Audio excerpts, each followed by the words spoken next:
We have to get him at 9 o'clock at the podium, so.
Did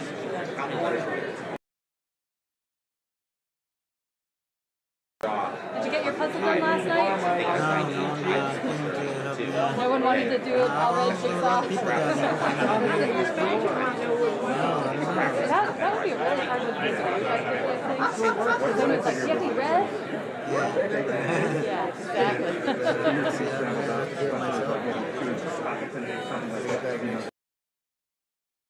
Features you want. I have no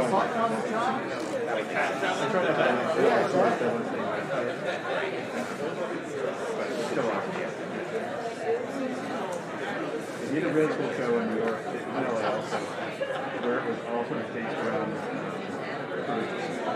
There was a lot of like wordplay and stuff, like oral history and stuff about it.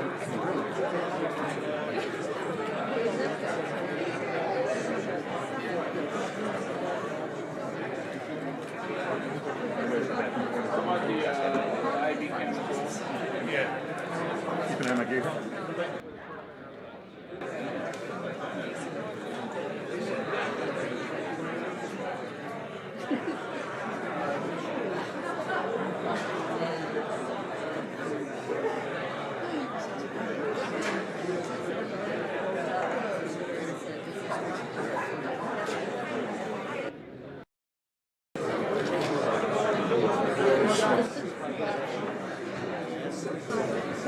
Let's see if somebody wants it.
Yeah, go for it.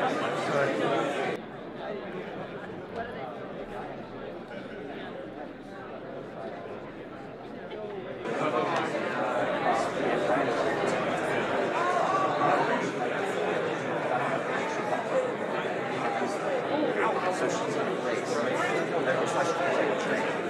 Yeah.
Wait outside. You want to wait outside. Brian, can you, if I'm not here, I'll just have it. yeah, but I don't know.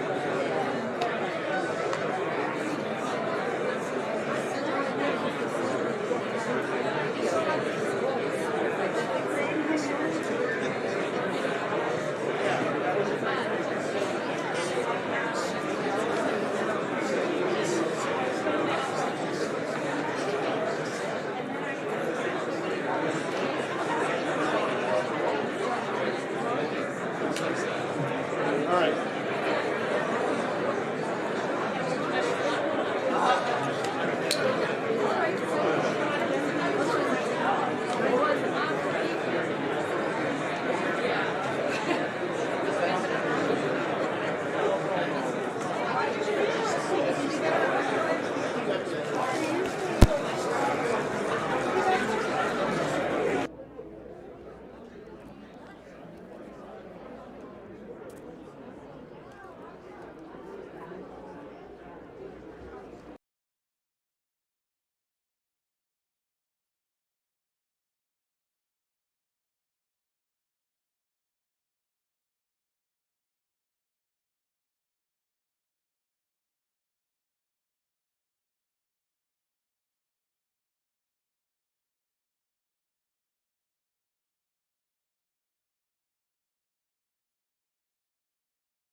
Testing, testing. Ah, there we go. Very nice. Sorry, there was a little bit of doubled audio, so I was trying to figure out how to fix it, but we should be good now. I'm gonna go ahead and just tinker with a few things. Hello. Morning. How's it going? So, there, did you see the AV guys in here yesterday?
Hello, everyone.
that one?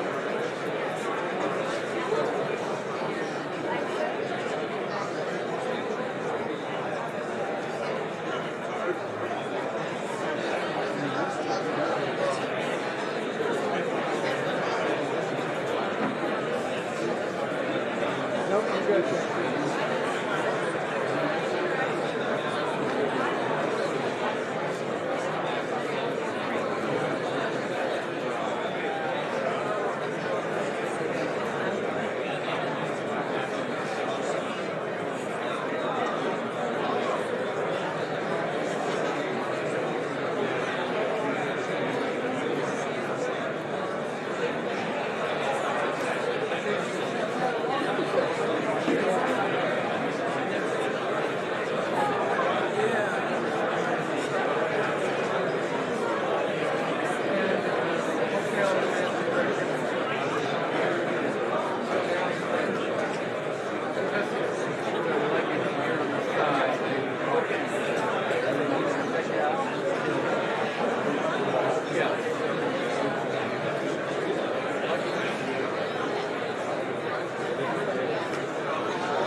Brian Larry.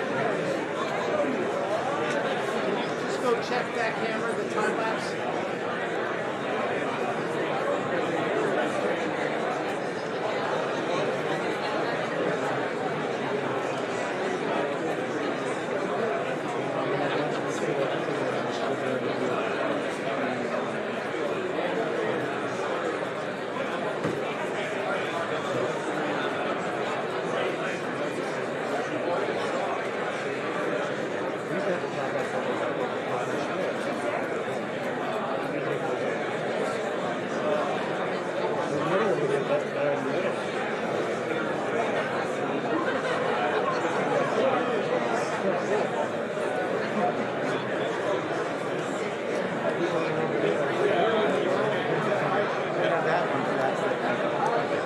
It should be. Oh, yeah.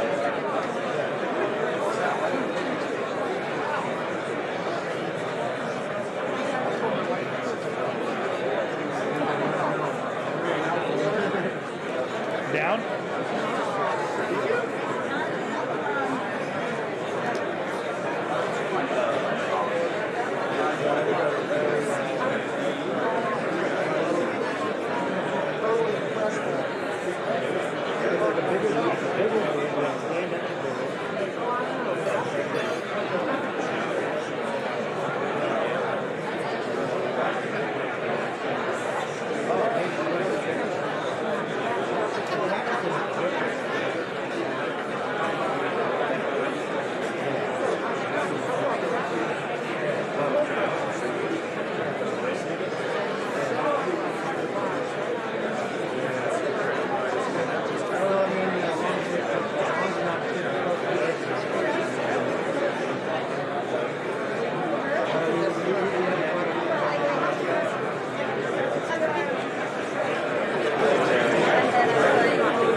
no sound. If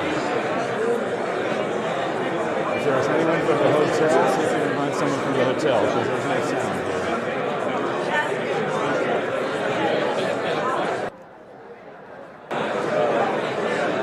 It's not something that you can help with.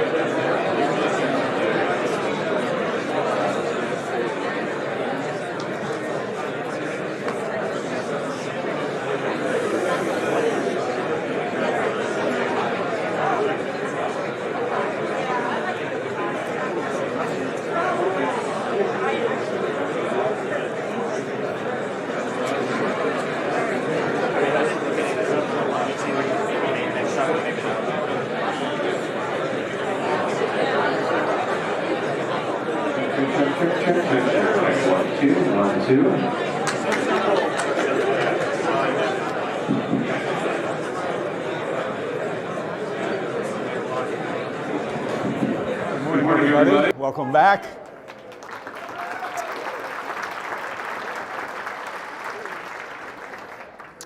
We have a little unfinished business from last year that I'd like to take care of before we start.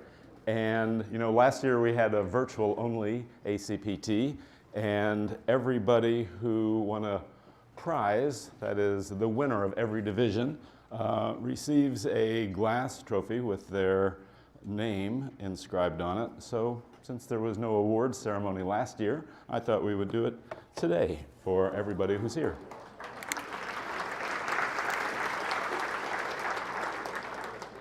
And a few people are not here. There's from upstate New York, the winner was Jesse Weinsner. Jesse, are you here? Oh.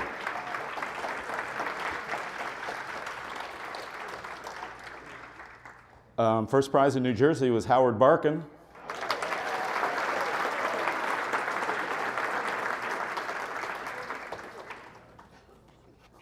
If you hear your name, come on up.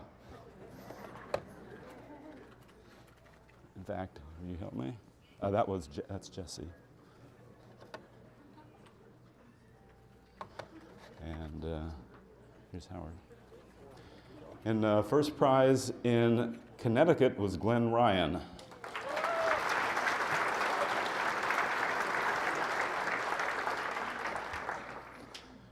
First prize in New York City is Andy Kravis.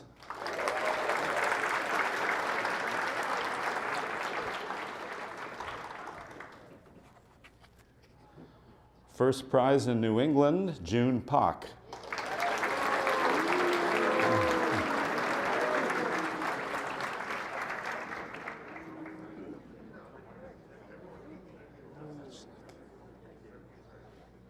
First prize Mid-Atlantic, Avram Gotchlik.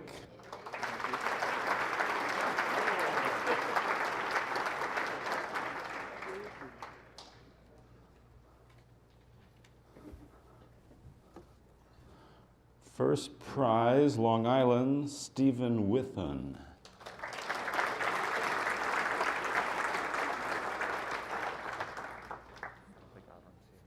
Gotcha.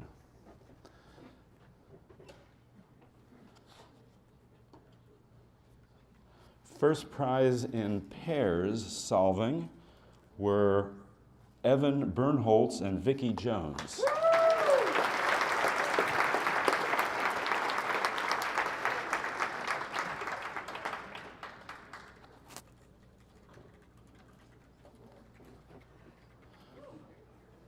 First prize in 90s, Miriam Raphael.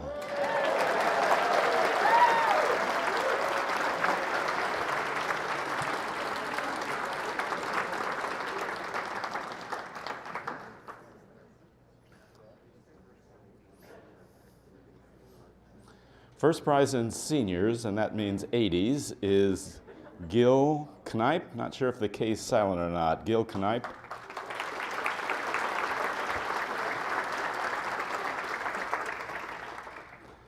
First prize 70s, Susan Hoffman.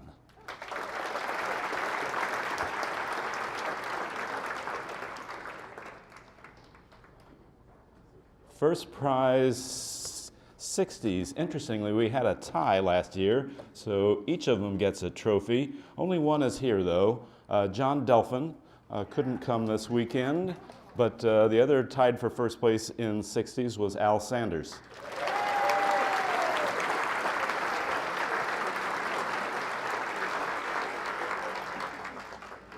First prize 50s was Doug Peterson.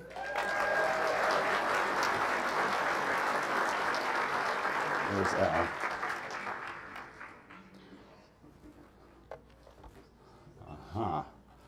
Well, there's one person who won 3 trophies last year. So we'll bring him up. He was top rookie, top junior, and first place in the B category was Paolo Pasco. Oh, Doug, you aren't here. Sorry. Doug, here you go.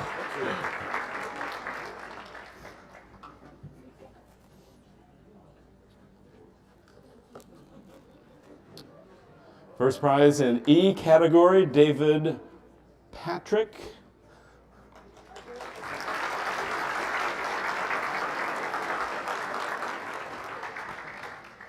First prize D, Huang Kim Vu.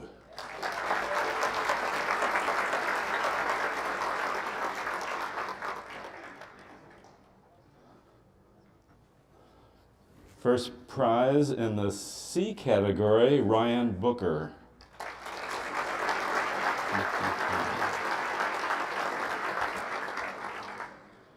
Third place overall, David Plotkin.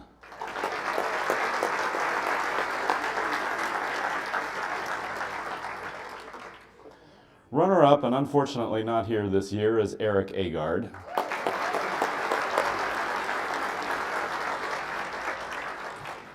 And the winners who are not here, of course, their trophies will be mailed to them. And the grand prize winner last year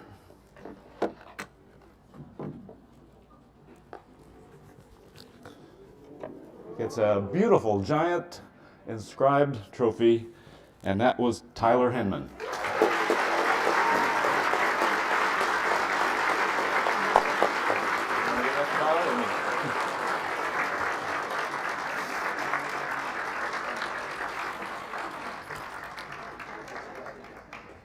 Oh, Tyler.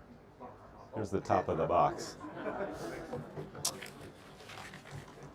All right, well, congratulations to everybody. And every Sunday here I read a few of the funny answers from over the weekend. I got just a few for you. On puzzle 3, the clue was yeah, right. The answer was my foot, and the answer that was entered was my toot. The clue was kneel. The answer was genuflect. That was correct. The answer filled in was grab a knee.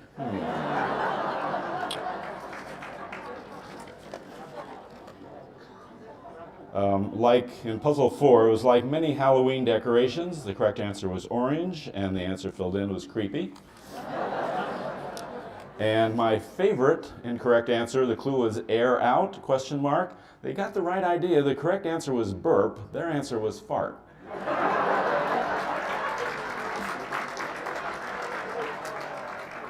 So close. So I think we're ready. Officials, will you come to the front? We'll pass out puzzle 7.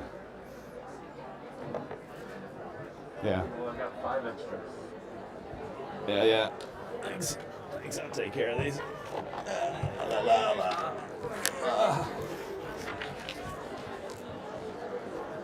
Okay. Distribute piles of these to those over there. Yes. There you go. Good morning, Adrian. Hey, Natan. Thanks, Joel. Hey there. Hi, how are you? Excellent. Thank you. Looking nice.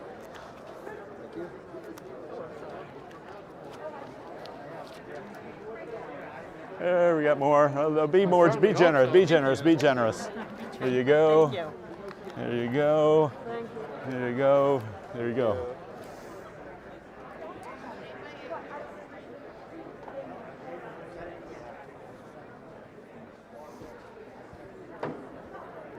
After all the puzzles are handed out, we have large print clues for those who'd like them.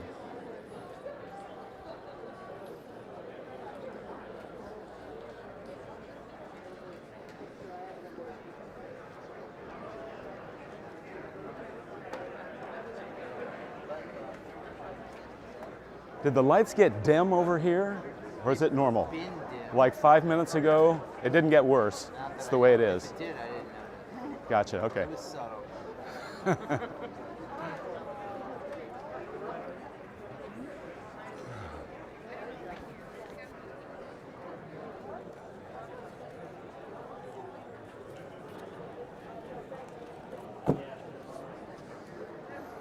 Oh, not yet. These are the large print. To push the focus forward and get you out of focus. Who still needs a puzzle? Raise your hand. Okay.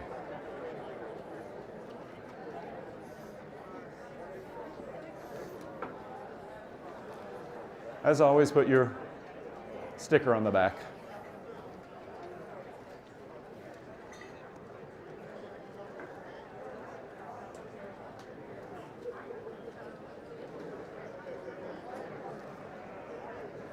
Watch where the hands are up and pass out the puzzles. Raise your hand if you still need a puzzle.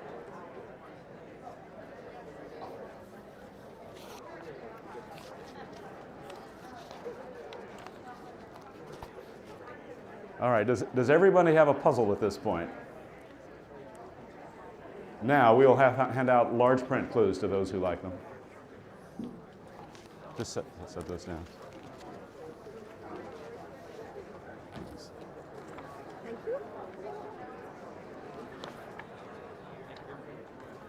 There you go.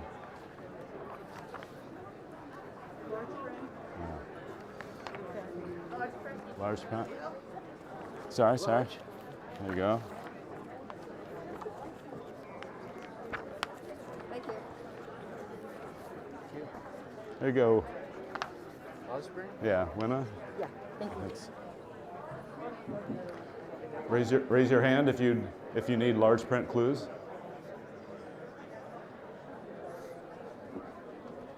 Oop, sorry. No. Let's set these over here. All of them over there. Yeah, thanks.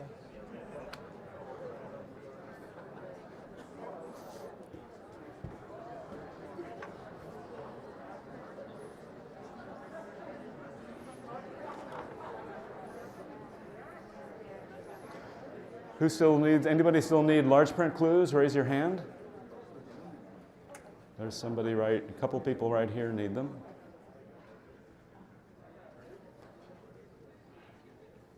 There's a few hands here need large print.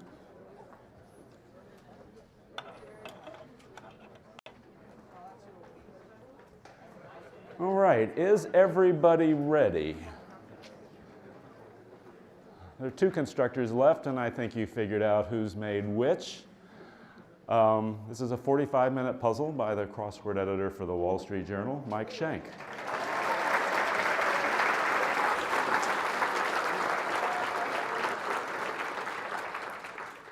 Timer is ready. On your mark, get set, go.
What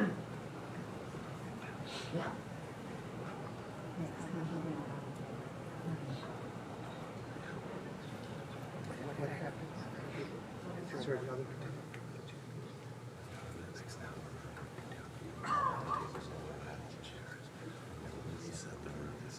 Okay. Okay.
1 minute to go.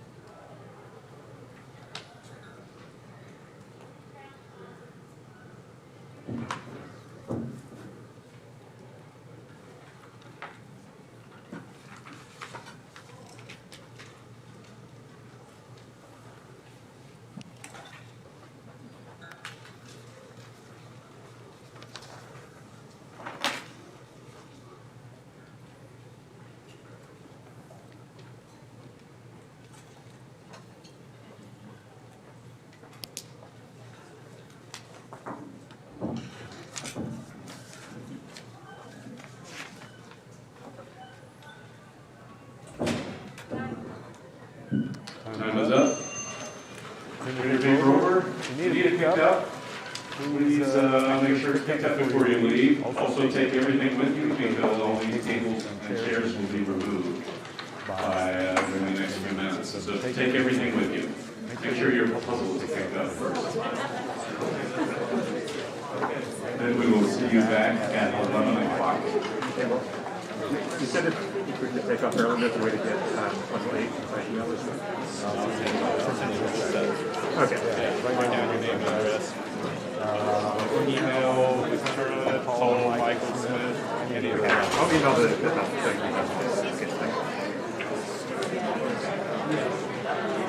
Okay, thank you.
Well, I haven't looked. Thank you, David. Great to be here. Good to see you. I haven't looked, to be clear. It's just what I heard. Gotcha. Al, thanks for doing what you do. Thanks a lot. It's a lot of fun. Thanks a lot. Thank you. Al, you're supposed to bring It's nice meeting you. What do you do with this? What do you do with it? We're going to upload it. Edited it down. I think we actually just finished it. Where would you see it? In between the intermission here, I think there should be an hour of downtime. My plan was actually finished editing it. My plan was to put it up on the board. So Where do we see it? the live stream will to the Crossword website. Okay. Goes on to the book. Live stream is Sunday, and then it's on this channel.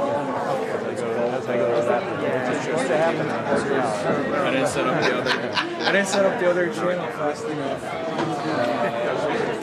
But yeah, it'll be on there. There's I didn't get it VODs because I got it. I of got it because I got previous days this is as well. one, and then I was just like, don't do it.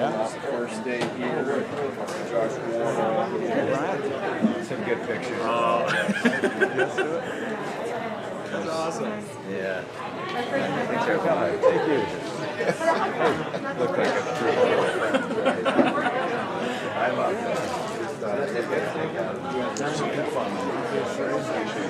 I might start.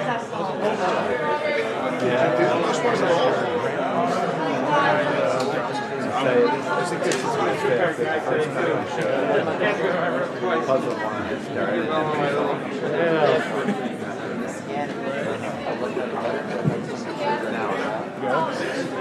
It's like fucking You guys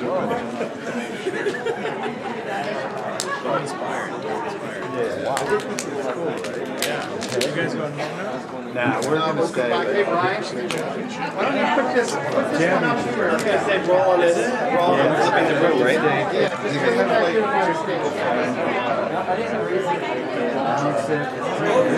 So we're gonna come.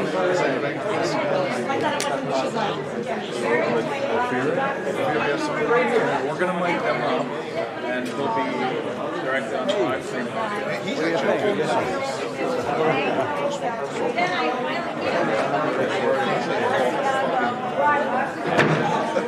But they're up on stage, like, it's gotta be next, right? Yeah. It's a big board and they're filming it out.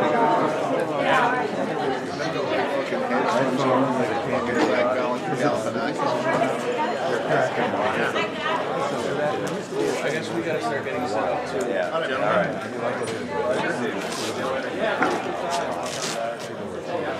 Sorry, Chief, let me get such away. Love your shoes, by the way. Thanks, man.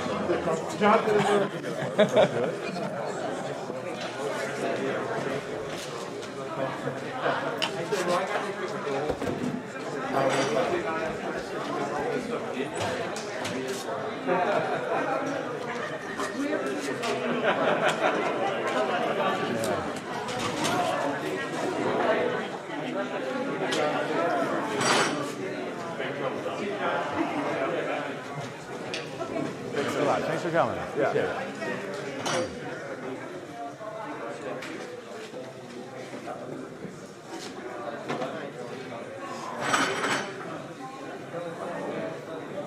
Hey there.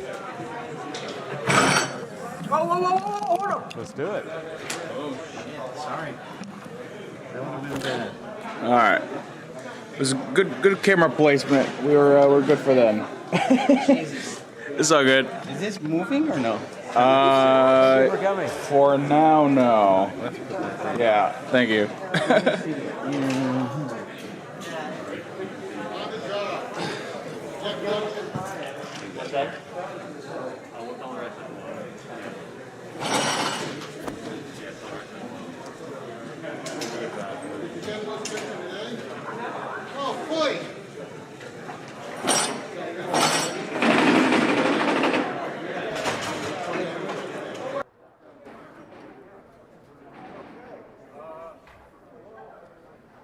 This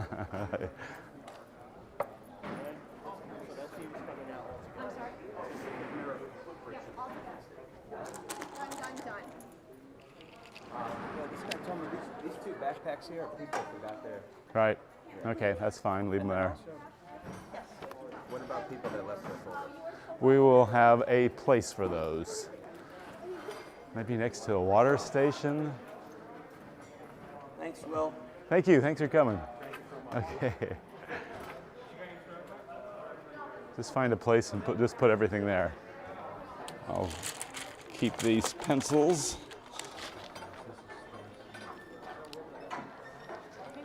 Hey.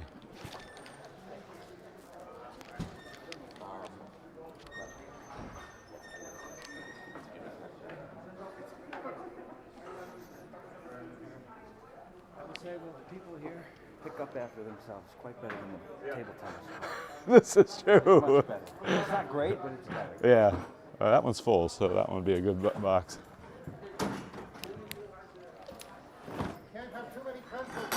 Nope, let's keep them. I'll use them next year. Yeah, right there. Yeah, well, if you want to leave them with the hotel, we'll put them in the lobby. You could use it. Between that and shopping. I could put.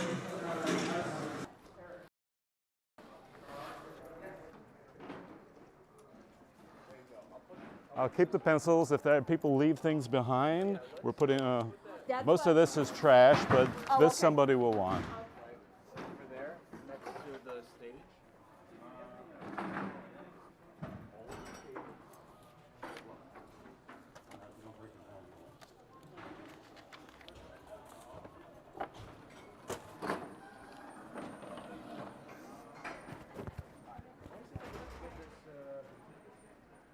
Okay, yeah, I'll keep all This things jacket over and there. that went Yeah, together. gotcha. I see jackets and everything. Yeah.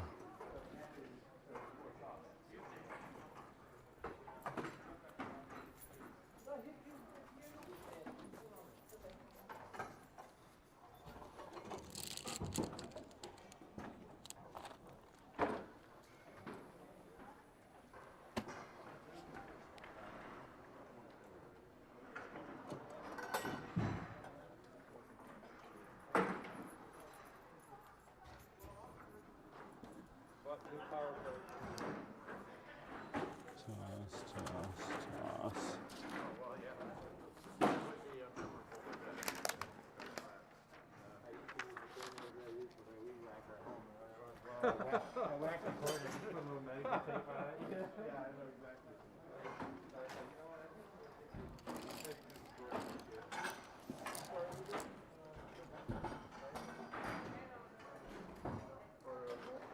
A little bit, but it's inside now.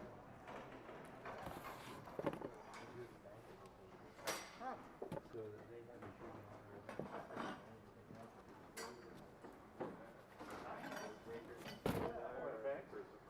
Yeah, yeah. So wherever there's a nice golf course, they go. So, you know.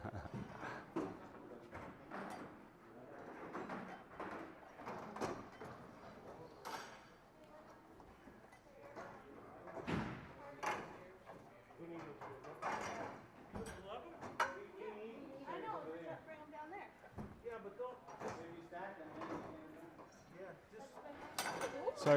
Sorry. I wouldn't do more than 2 if we're going to do it by hand.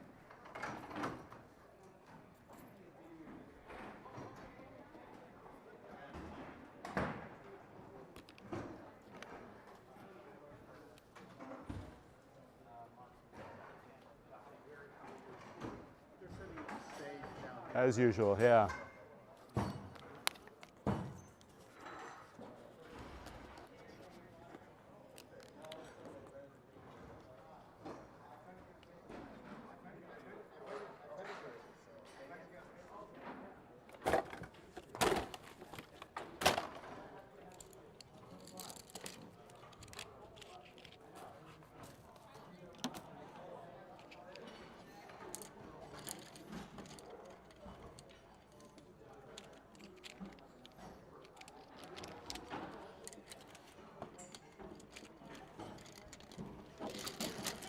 Yeah.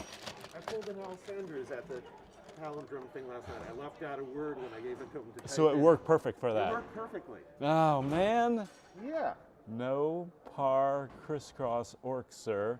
Crap on. I left off the word sir. Oh, I looked at it man. on the screen, it's like, you know why? That doesn't work.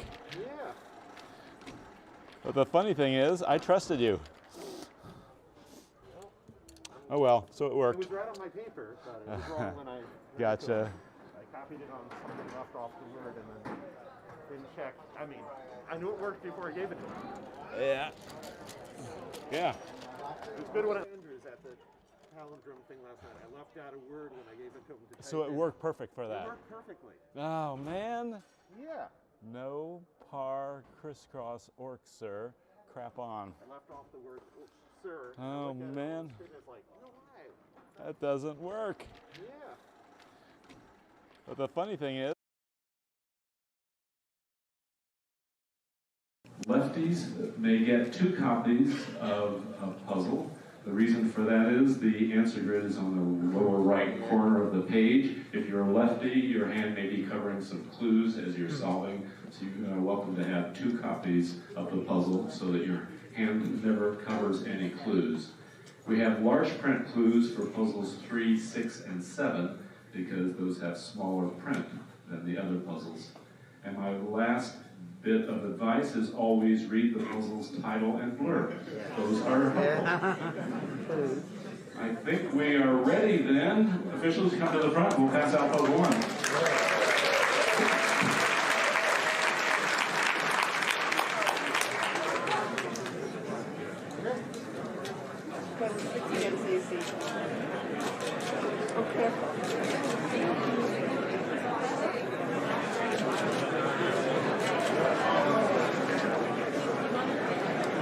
go up right here. Okay. Okay. So I'll take the rope. You take this rope. I'll take this rope. Take it down.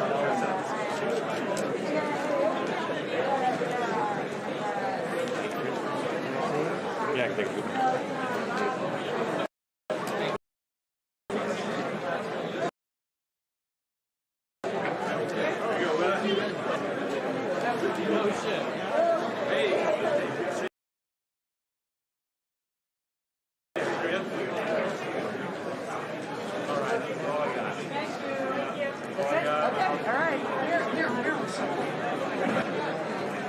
Let me explain about the clock.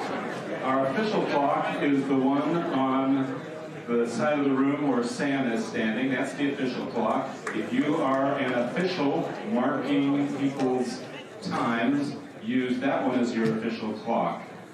We have a second timer set up on the other side of the room just for the benefit of if you're having trouble, if you're a solver and you're having trouble watching that. You can use the other clock as a guide.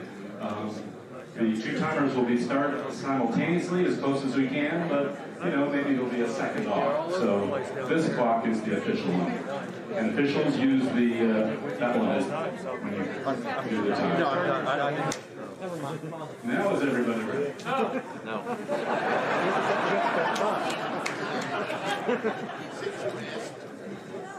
On your mark, get set, go!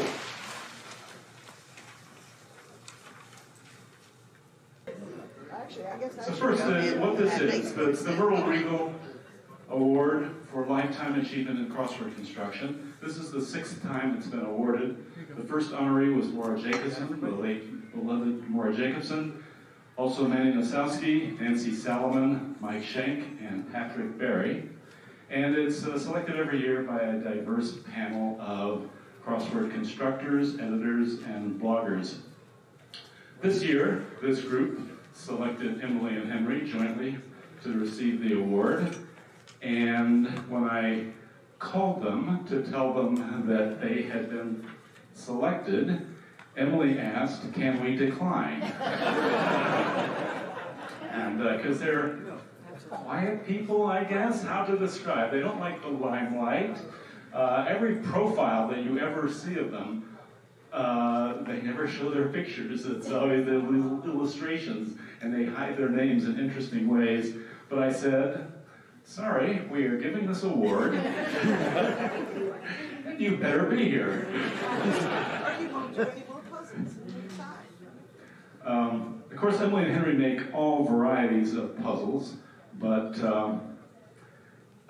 they're most famous for cryptic crosswords, especially variety cryptics. Those are the ones with bar-style grids and other fanciful diagrams where there is some extra element to solving.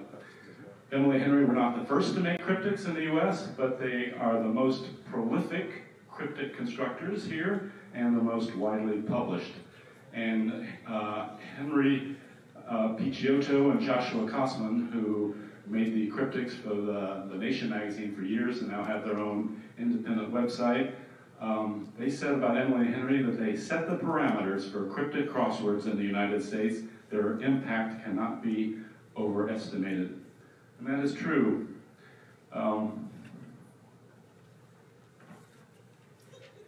Emily and Henry met at Tufts University in the 1960s, Tufts being in Medford, Massachusetts. Henry majored in English. Emily studied electrical engineering. They both loved wordplay, so I'm imagining it was an instant match. It's not. You okay? Henry says yes. They constructed their first puzzle together in 1976 as a gift for Henry's father, who was a puzzle and game guy. It was a success, and Henry said, well, that was fun. What if we made it for a magazine and they paid us for it? Well, I don't know if you remember, Harper's Magazine had started a cryptic crossword in 1976 by Richard Maltby. So Emily and Henry pitched their idea to the Atlantic, and their first cryptic appeared there in September 1977. And their cryptics in the Atlantic had many fanciful diagrams, as you'll see from the front of this collection. great collection of Atlantic Monthly puzzles. They have star diagrams and just about every twist of wordplay you can imagine. Besides the themes of their puzzles, they're brilliant clue writers. I'll give you 3 examples. One is, the answer is free agent, and their clue was contract seeker after Gene Wilder, 4-5. Well, it reads so naturally, contract seeker after Gene Wilder. A contract seeker is a free agent, and Wilder is your anagram indicator for after Gene. Brilliant clue. Second one was Sutra, S-U-T-R-A. Their clue was Hindu teaching us art in a new way.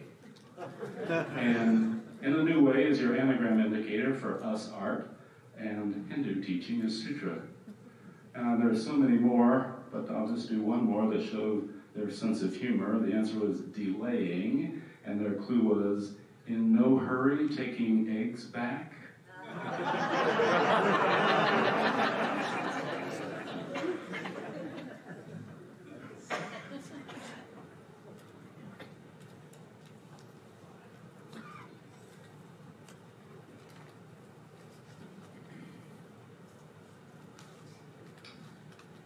The Atlantic Puzzler ran monthly from 1977 to 2006, and then continued online until 2009. Their puzzles cryptics appeared weekly in Canada's National Post newspaper for years and years. The Progressive magazine, Games magazine, now appear monthly in the Wall Street Journal.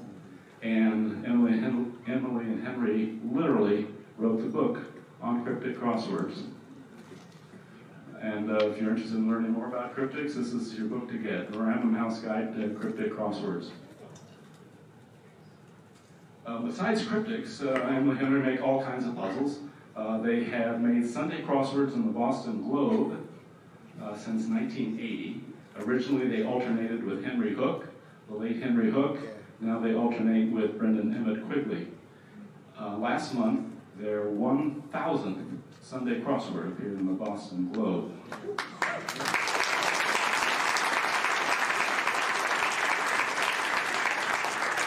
Of course, they also make bi-weekly acrostics for the New York Times Magazine. Novelty word games for in-flight magazines. They even used to do the "It pays to increase your word power" vocabulary quiz for Reader's Digest. In 2002, I asked Emily and Henry to make a crossword for this competition, and they're not the sorts of people who will do anything normal. Their Puzzle 5 was a story crossword called Animal Crackers.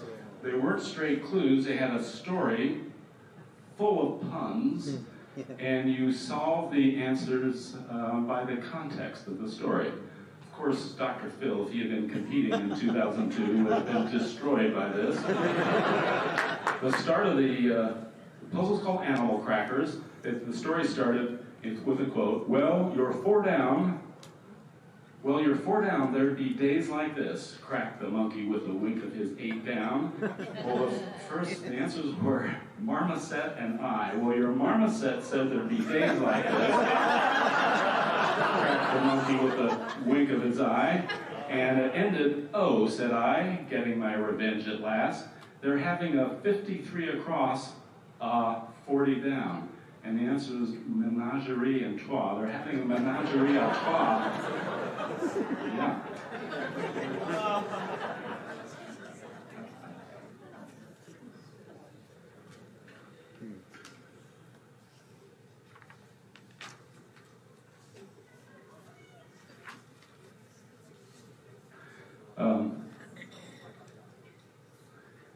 They live in Lemoyne, Pennsylvania. In their spare time, Emily loves rock climbing. You still do that? A little rock climbing. Together they coach softball team. You still do that? No. Oh, well, they used to, and they coach teams through heartbreaking season as bad as 3-17 and as exhilarating as 18-1.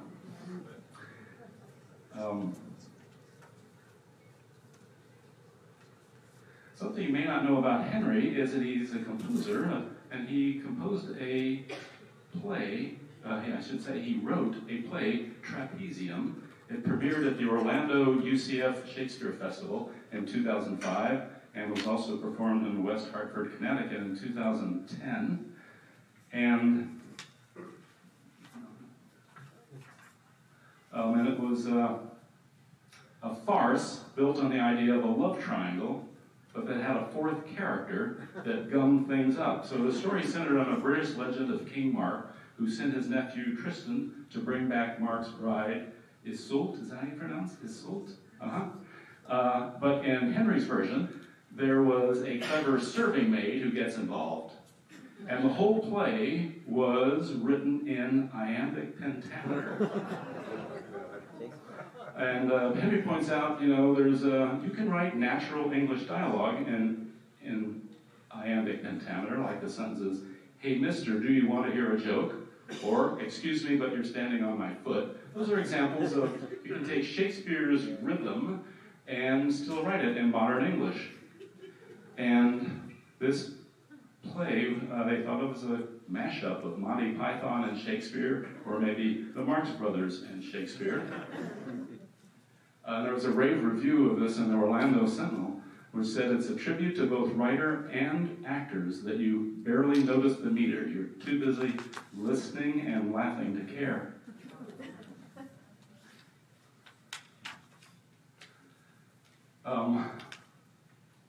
Emily and Henry and I have been friends since 1978, when they were just within the first year of them making puzzles for the Atlantic, which I liked a lot, and so I wrote them and asked them if they would come to the National Puzzlers League convention that summer. They politely declined, but eventually they joined, and they have the nom de plume. Everyone in the league has a nom de plume. They chose the nom Hex, X-H-E-X, H for Henry, E for Emily, and the X, I'm not sure. It's either for X-word, maybe it's for mystery, unknown. They're just leaving it up, yeah. It's for your interpretation.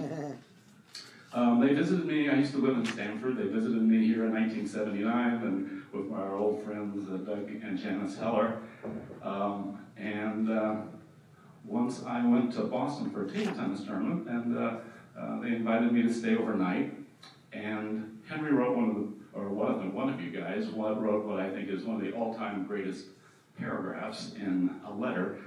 They said, "We are looking forward eagerly to your visit and all the puzzle talk it will arouse. Whatever you may have heard from other sources, it is absolutely not true that an old sea captain went mad with horror and hanged himself in the guest room where you'll be sitting. Our neighbors are simply superstitious fools."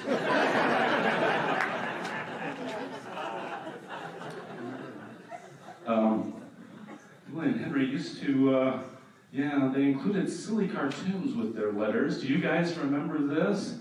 It says, "What's this? A sort of yawl with a hook on the front, 6. I'll just tell the answer. The answer is sketch. The whole thing is a sketch. That's what this is. And it's a catch with that hook in the front in the shape of an S. We used to do these little doodles. Which one of you drew this? Yeah, that was Henry.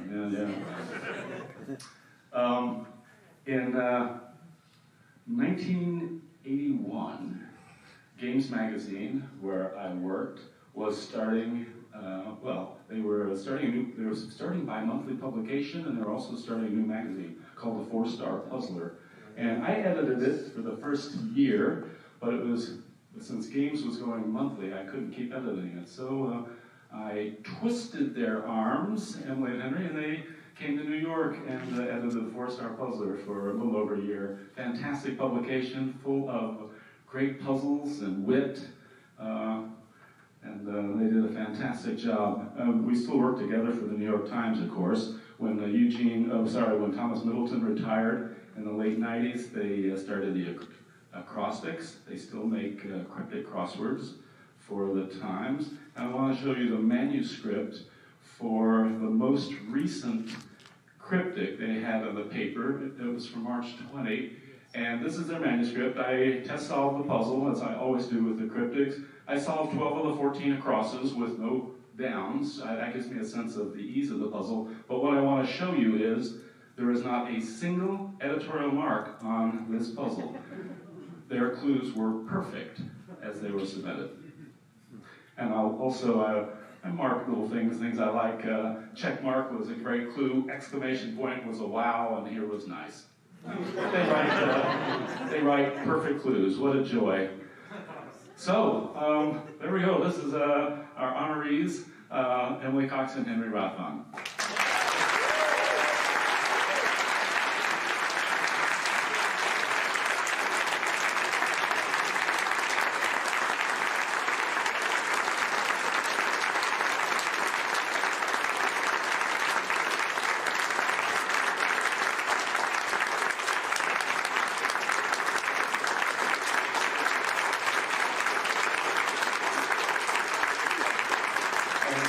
Here to present the award is Merle Regal's Dear Love, Marie Haley.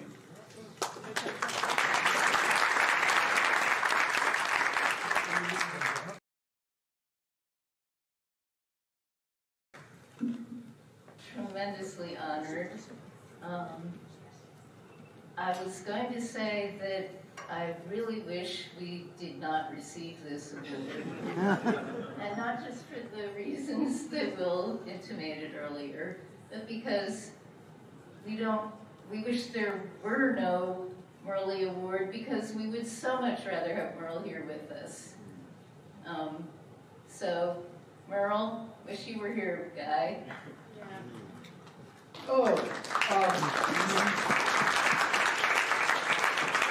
Hey, let's get serious about something. None of this is possible without Will Shorts. I'm going to deflect all of this.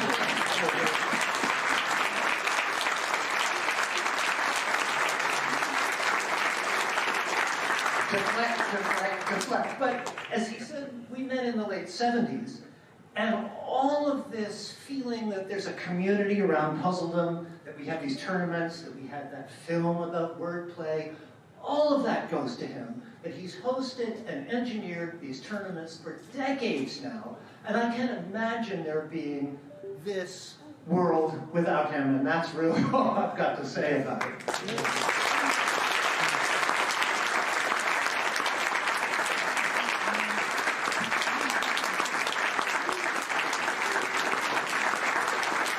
Thank you very much.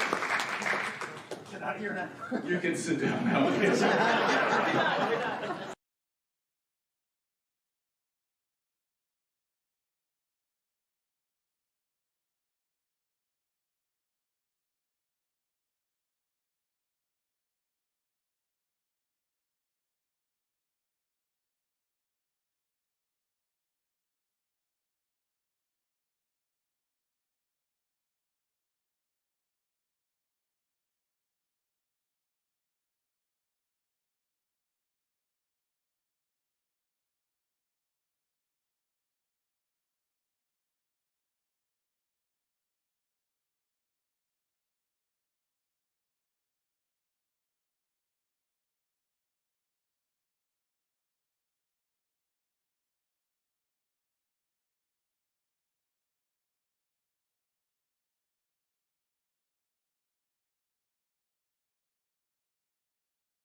Griffin Strout, the music director and orchestrator.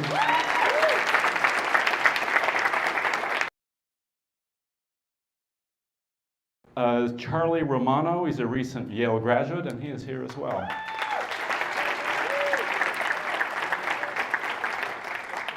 I won't say much about this, but WordNerd has been in development for 7 months. Much of its crossword content was inspired by wordplay. And the game show content draws upon the drama quiz show and the documentary Game Changers. Take it away.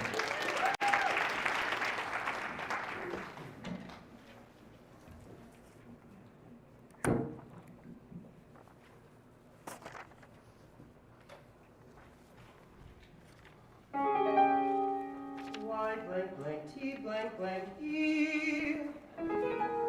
Two possibilities I see. There's yew tree, clue, common group, dark plant. The top half fits, but the bottom can't. That's okay, because there's YouTube, clue, Google streaming host. The O's, the U's, the B's, almost, but not quite. Wait a minute, could it really be? It looked like 2, but it's really 3. Y blank blank T blank blank E. How could I not see Yahtzee?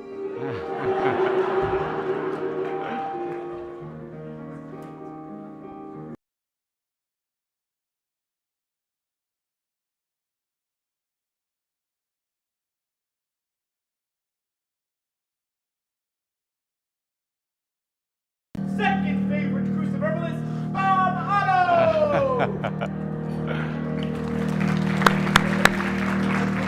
Bob, who is America's first favorite cruciverbalist? Can't talk right now, Stuart. So you want to be the word nerd? Then extend your pen and sword. So you want to be the word nerd? You gotta be a boss across the board. So if your friends say thanks, but mine is mostly blanks, and you're somehow undeterred, then you might have what it takes to be the word nerd. I am so excited to join you all for another fantastic episode of Word Nerd. Now let's all give a warm welcome to our first contestant from Kankakee, Illinois, Cynthia Williams. In Kankakee, Cynthia works as a librarian, where she's thankful to spend so much time surrounded by words which aren't her own. I've always known that I've had a little knack, so at work on my break there's a puzzle and a snack, and my friends may. But when this is done, maybe they'll take it all back. Our next contestant, hailing from Queens, New York, is software engineer Gary Trundle.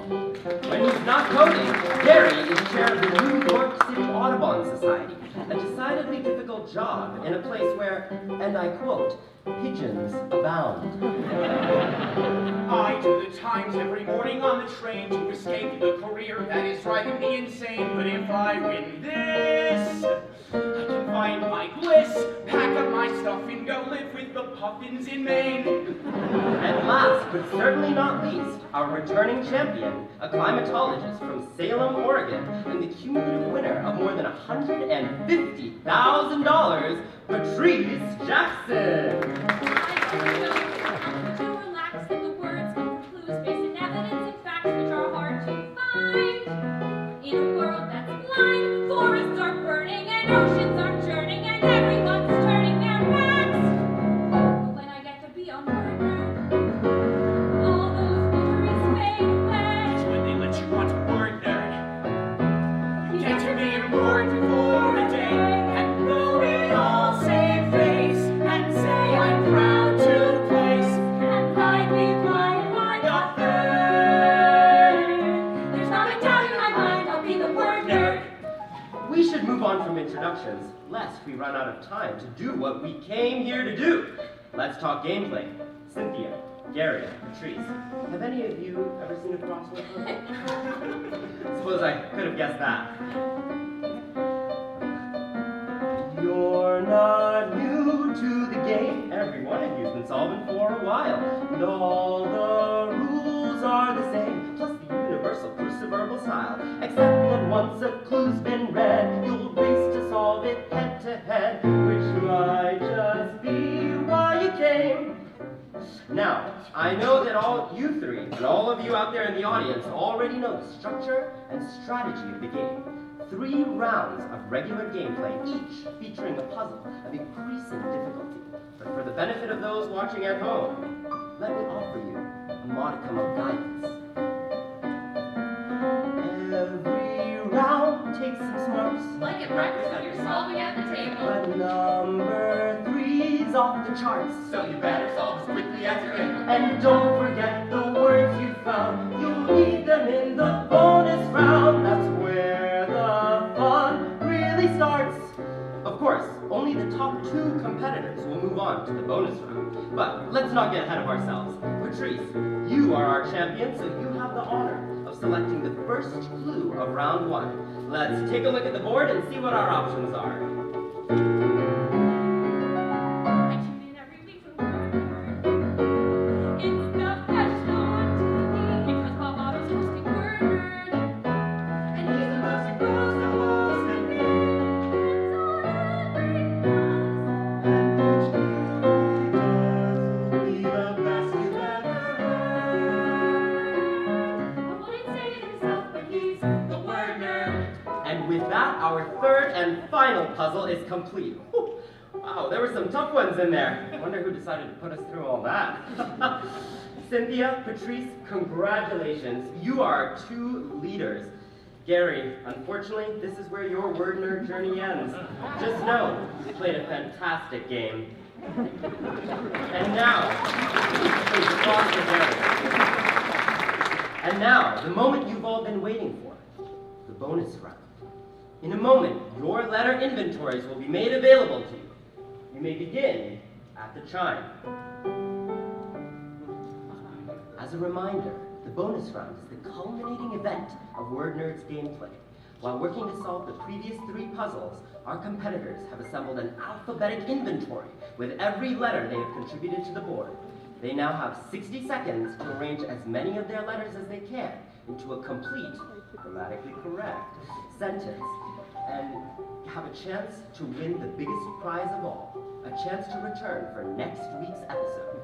Word Nerd devotees will tell you that when it comes to the bonus round, it really is anybody's game. Whose will it be tonight? Well, we'll find out in 3, 2, 1. It's time to take a look at the sentences you've assembled. Cynthia, we'll start with you. This daft Zamboni has not axed any emerald over Oslo. Wow, what a great one, Cynthia. Zamboni is especially fun way to integrate the Z from Yahtzee. Let's find out if it's long enough to unseat our reigning champion. Patrice, let's take a look at your sentence. Mead pours out of his ears, yet there is not a bit wrong about it. Patrice, your sentence is indeed longer than Cynthia's, but I'm sorry to say, it contains a grammatical error. Wrong form of there. Which can only mean one thing. Word Nerd has found a new champion. Congratulations, Cynthia! Not the Word Nerd. But we'll see you back next week, perhaps in person here on Word Nerd. As long as you can hold your own technique and know we're sad to go, we hope we've helped to show that no matter how absurd, hope in your heart that you may someday take part, and that's a pretty good start to be the Word Nerd.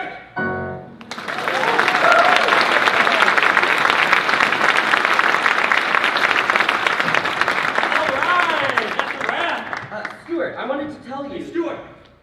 Crenshaw wants to see you. No time to dawdle, folks. Super Sudoku's in here tomorrow, so we need to clean up by the book. We all know they're just waiting for a slip-up, and we cannot let them get this space full-time. Super Sudaku. More like Super Soup douchebag. Like you rabble-rouser, you. You know, you and Marianne could lead me into battle any day. Let's hope it doesn't come to that, Bob. You all looked amazing out there. Cynthia, you can hold on to those earrings for next week's taping. Garrett, Patrice, I'll need you both back in the wardrobe. Hold on for just a second, Rich. You three all played brilliantly tonight. Patrice, mistakes can happen to the best of us, and you're living proof. I'm so proud to have gotten to know you all your time on the show. And Gary, you're a wonderful puzzler, and I wish you the best in your future endeavors. Say hi to the puffins for me. And Cynthia. Bob, you'll see her next episode. Rich is right. I can't wait. Actually, Bob, could we talk for a second? We could, and we shall. Would you want to go to dinner tonight? Sure. Really? That's amazing. Will you be ready in half an hour? Sounds like a plan. Great work up there, Bobby. Brenda, didn't realize you were watching. I came from a meeting in Culver City, so I only caught the very end. Quite the nail biter. Can we chat in your office? Yeah, sure. I'll be in the lobby, okay? Okay, Rich. I appreciate you being here, Brenda, but you didn't have to come all the way from Culver City just to congratulate me. I mean, think of the carbon footprint. I'm not here to congratulate you, Bob. I'm here for the meeting. With Crenshaw? From the email last week? Only you know the password to that. Was I interrupting something back there with Rich? No. We were just discussing getting dinner. Getting dinner or going out to dinner? Is there a difference? Aren't you supposed to be the word expert? Getting dinner is what we do every Wednesday.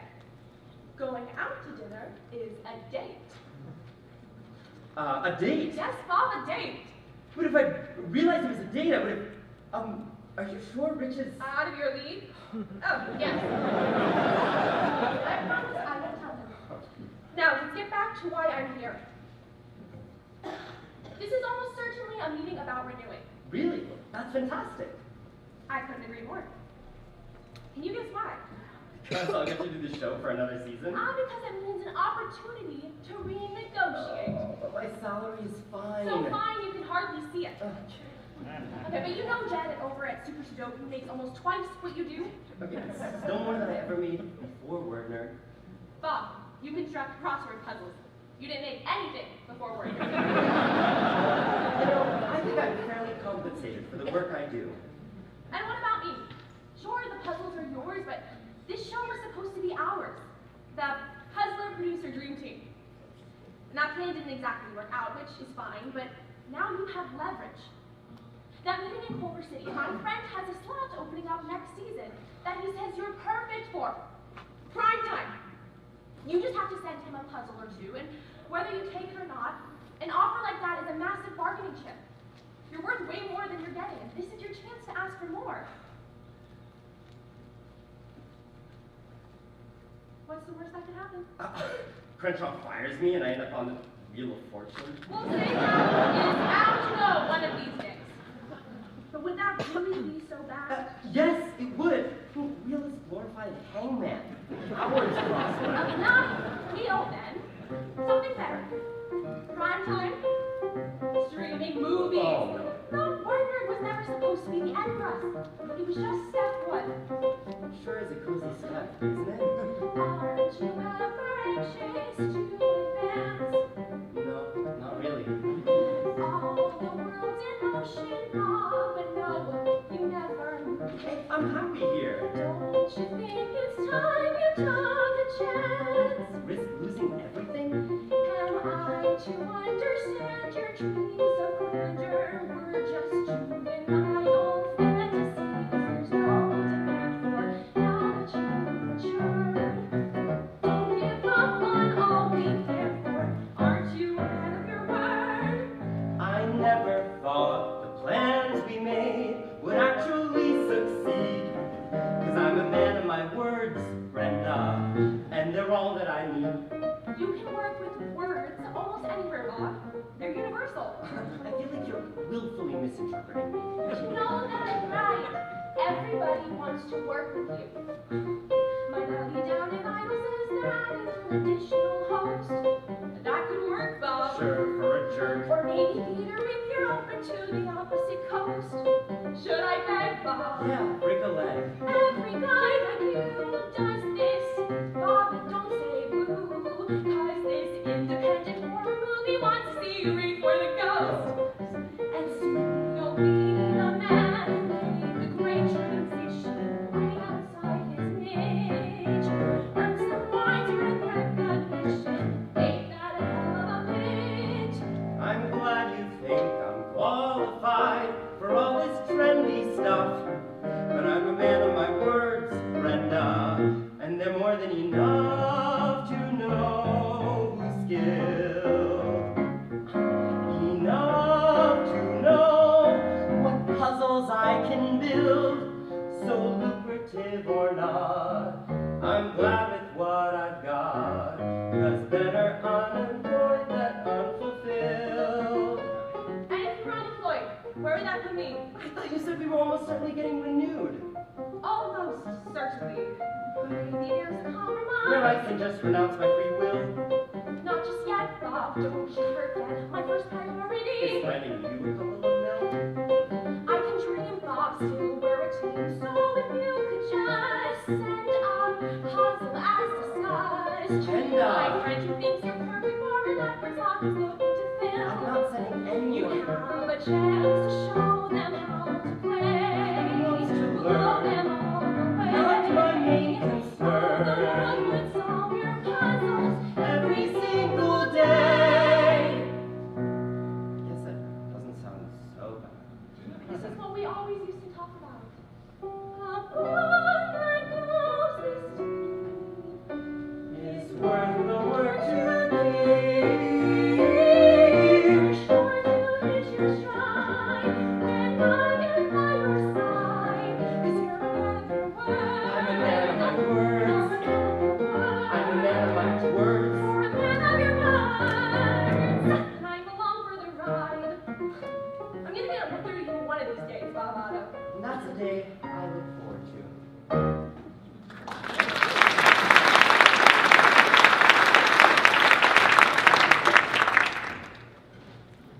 Excuse us, handsome. Hi. Hello. Mr. Otto? Bob Otto. Bob. Crenshaw wants to see you, Bob. Here we go, Bobby.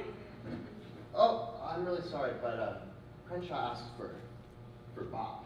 Right, I'm Bob's manager. Oh, Crenshaw asked for just Bob. Oh, Brenda, I'll be fine. fine. Right, I guess that carbon footprint was for nothing. Brenda. Oh, sorry, Bob. We're already late. It was great to meet you, miss.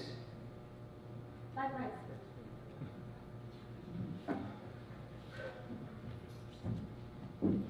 Bob! Please sit. Stewart, you can head home. Oh, I'm happy to wait outside. Please, Stewart. Wouldn't it be nice to spend a little time outside the studio? make some friends, take up a hobby. Well, I've been meaning to brush up on my crosswords. Not what I had in mind. What you'll have to do, go brush up at home. Let me know if you need any pointers. Such a mensch. I'm more of a boyish. But we are not here to talk about Stuart, Bob. I didn't think so. Not with the whole team here. Hi, guys. Bob. Brenda told me I got an email, so I figured this might be important. Brenda? Is she here in the studio? Yeah, no, she was planning on attending this. Sticking her nose where it doesn't belong, as usual. Can I tell you a secret, Bob? Marianne, Mike, is it all right if I share a quick secret with Bob? Okay, then cover your ears and say la la la.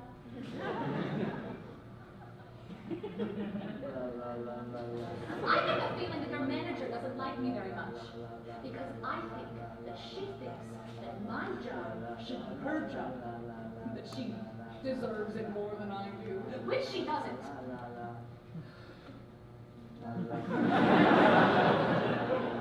But that's my suspicion. My secret little suspicion. Have I ever told you my philosophy on dreams? I don't think so. They don't always come true. And Brenda's dreams never will. Because despite what she believes, this show is not hers. And it never will be. So if you could maybe stop asking her to come around as often as she does, I would appreciate it. That's plenty, thank you. What exactly is this meeting for? Oh, thank you for asking that. You keep me honest. I'm asking him for a meeting, and you want to know what it's for. I respect that. And I'm sorry to say that it's not good news. What? What is it? Oh, frankly, this was inevitable. It was just a matter of when. And after seeing the numbers from the last few weeks, we have our answer. It's now. What? I'm sure you must have noticed that the ratings have been falling short. No one. Well, the execs did, because yesterday they called us after looking at the latest report. They wanted answers. And we didn't have any. In short, we're screwed. Unless we're shrewd. And luckily there's something we've assembled as a last resort. Super Sudoku's all comfortable drop a few years back, but they managed to turn things around. And if those idiots can do it, so can we. Got a couple cheers that'll help to make the show feel new. But every single change depends on The show is smart, and that's a start. But now we gotta make it so the dummies can enjoy it too. I don't think I understand. Oh, it's simple. I can practically see it. Can't you? Picture a brand new game with popular appeal. Give it a brand new name, but with the same authentic feel.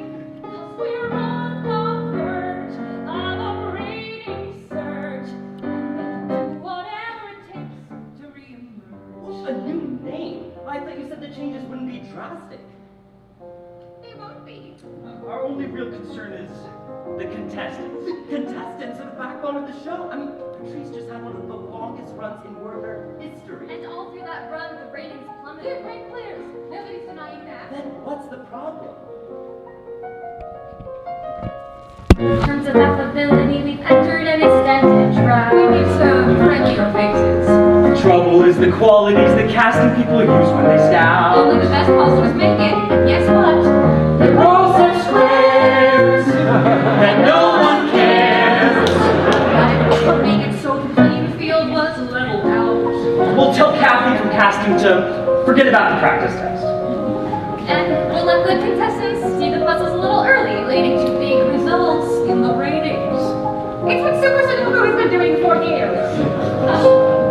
Picture a brand new crew of players with panache, bringing brand new viewers and brand newer wads of cash. The execs will smile when we make the file, and we'll do whatever it takes to try that style. Admit might be a huge mistake. What a table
I'll meet tomorrow.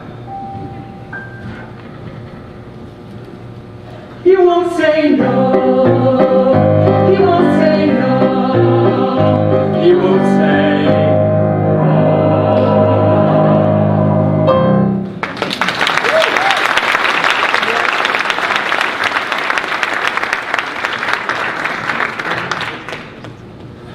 Rich, I'm so sorry. I had a meeting with Crenshaw I totally forgot about. I feel terrible. I'm just glad you didn't forget about me. So, where are we getting dinner? Sorry, where are we going out to dinner? Are we only getting it? Is there a difference? Evidently not. What happened in the meeting? Nothing much. Come on, Bob. We've been working together for 10 years. I can tell when something's on your mind. Wait, it's not me, is it? Because if I've overstepped any boundaries... Rich, how do you feel about cheating? Cheating? It's unforgivable, right? I didn't think that we were... Oh. She says it's the only way to save the ratings. She and Mike and Marianne have already figured the whole thing out. I'm not really sure how I can say no. Bob, if you don't agree with something, you can't just stand by and watch it happen. Well, it's easy for you to say. I mean, if Word Nerd were canceled, I wouldn't know what to do with myself. You could work anywhere. Are you kidding? You know how I got here. Sure, I was there for your interview. No, I mean out here. This is the last place I expected to end up. I went to school for mechanical engineering. 4 years of hell. But 4 years that coincided with a renaissance in British period dramas. Atonement, The King's Speech, Downton Abbey. What started as an escape from linear algebra turned into an obsession. My classes were all theoretical, but these people and their costumes were real. So, after graduation, this was all I could think to do. Headed to LA, certain that I'd have offers left and right. I shouldn't need to say it wasn't quite my year. And the actors at the few gigs I did all asked me, kid, why are you here? Just go home, Bridge. Use your brain. Head back home, Rich. And they'll explain why you need formal training. What kept you here? I had 3 months left in my lease. But then, against all odds, I booked the inaugural season of a new game show. Well, you interviewed very well. Thanks. It was nice to finally sign a contract, but Word Nerd wasn't exactly Downton Abbey. Thought I'd be above working a gig so shamelessly contrived, but soon began to love that everything was real. And with every week I learned something new. My point of view shifted and grew. What did I feel? I was home, Bob. Who would have guessed this was home, Bob? Where each contestant got to look their best. Well, their second best, 'cause I always dressed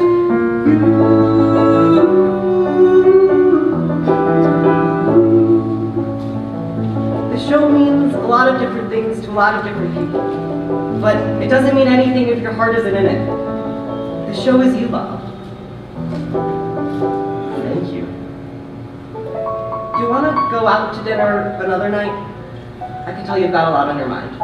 Rich, I'm so... It's all right, Bob. Really. Thank you.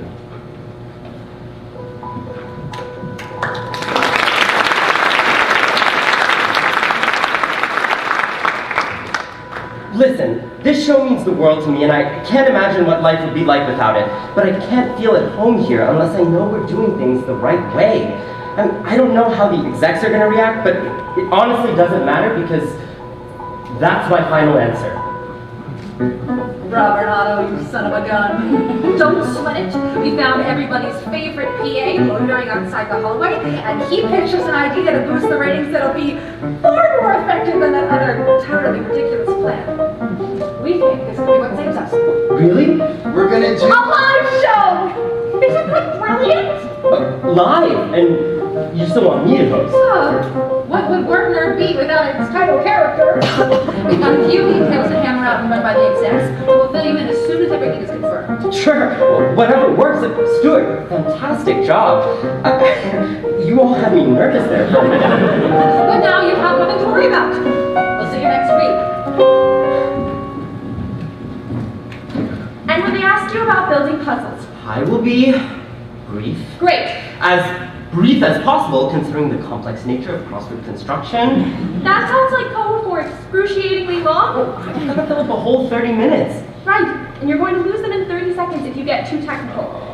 This is live, Bob. Prime time, broad appeal. You sound like Crenshaw. No, you sound like me. And I'm not the one who agreed to a live broadcast without checking with my manager. There was no time, and you know I can't think on my feet when I'm under that much pressure. Right, Bobby, which is why I should have been there. How am I supposed to help you when I can't even get Crenshaw to let me into the meetings? I'm giving you 110% here, and what am I getting? Look, who's that? I'm sorry. Who died? Well, no one, hopefully. But Crenshaw told me that the reporter who was supposed to do the interview had to have an emergency wart removal, unfortunately. So she asked me to fill in. Apparently everything I need to say will just be up on the teleprompter. That's assuming you can read. You'll do great, Stuart. You're very good at asking questions. Now just add a couple million people into the mix. No baby. Oh, do you have the puzzles for tonight? Read ones. Any advice? Reading or otherwise? I'm just giving you a hard time. You feel ready? Oh, I guess so. You look ready. Oh, thanks. Well, you look, Fantastic. Here we are. Oh, God, we're almost out of time. Just hold on to those for now. Oh, and there's one more thing. Crenshaw says she wants to cut the contestant intros. Cut? Yeah, we'll just go from the interview directly into the gameplay. It's supposed to help hold the audience's attention. You know, with the new format and everything. Okay, whatever it takes. Hey, you're gonna do great. I hope so. I know so. I love you. Love you too. We're live in 5, 4, 3.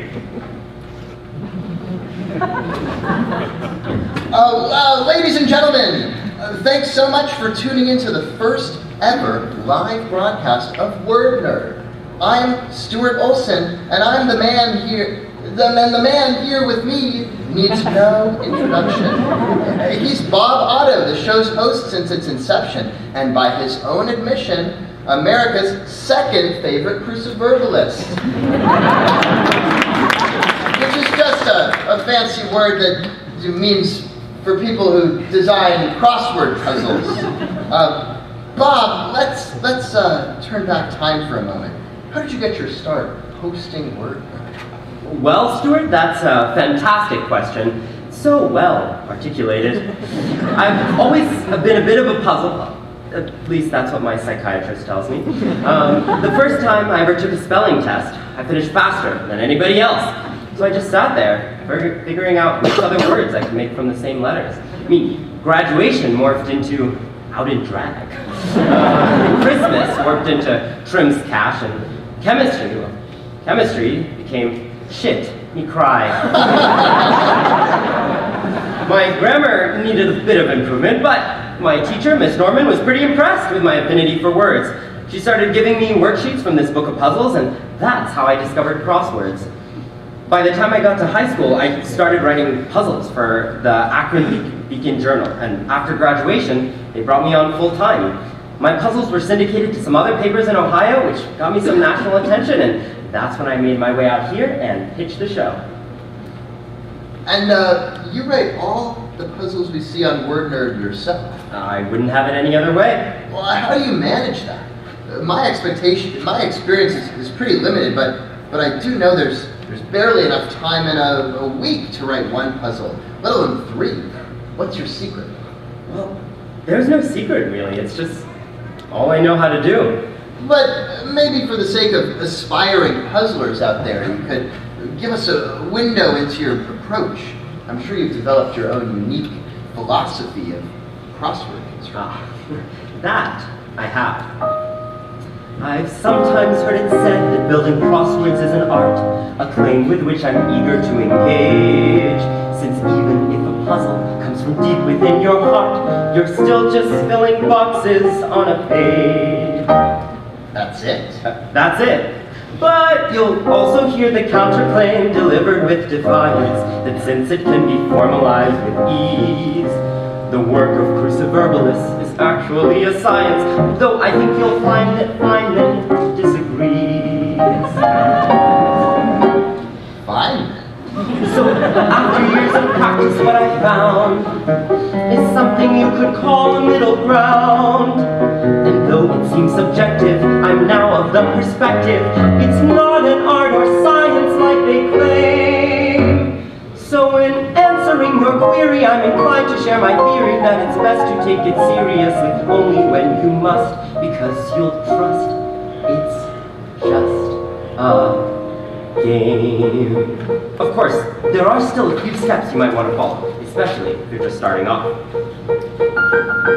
Your theme comes first, a clever little set you know will go together. They're interspersed, but have to be symmetrically arranged, so whether flipped around or not, you see the free 2/3 will fit the set of words you've got.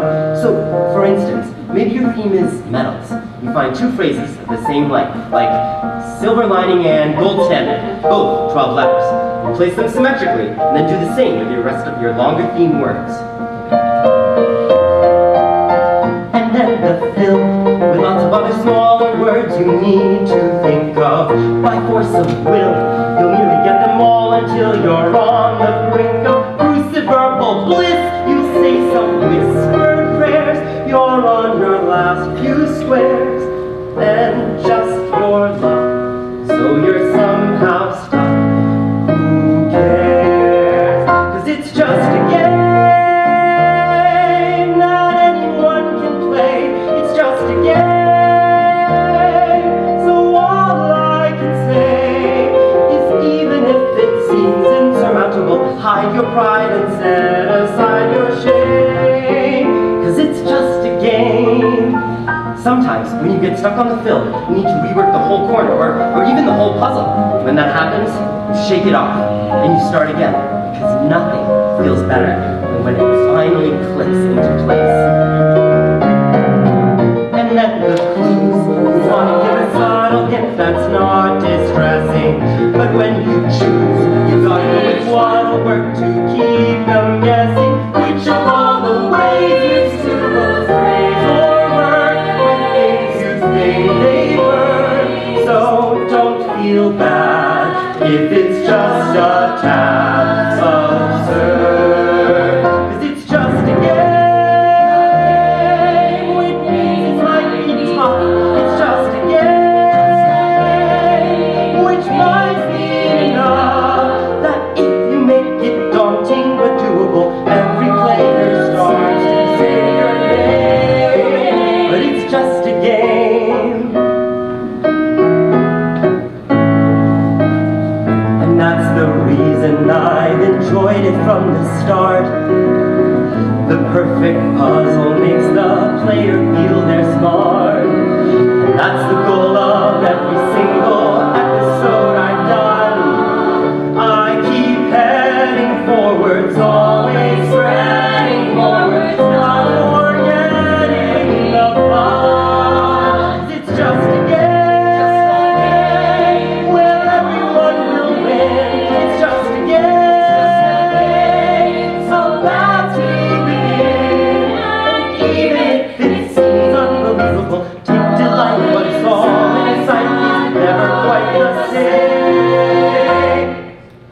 'cause it's just a game. Come and play our game.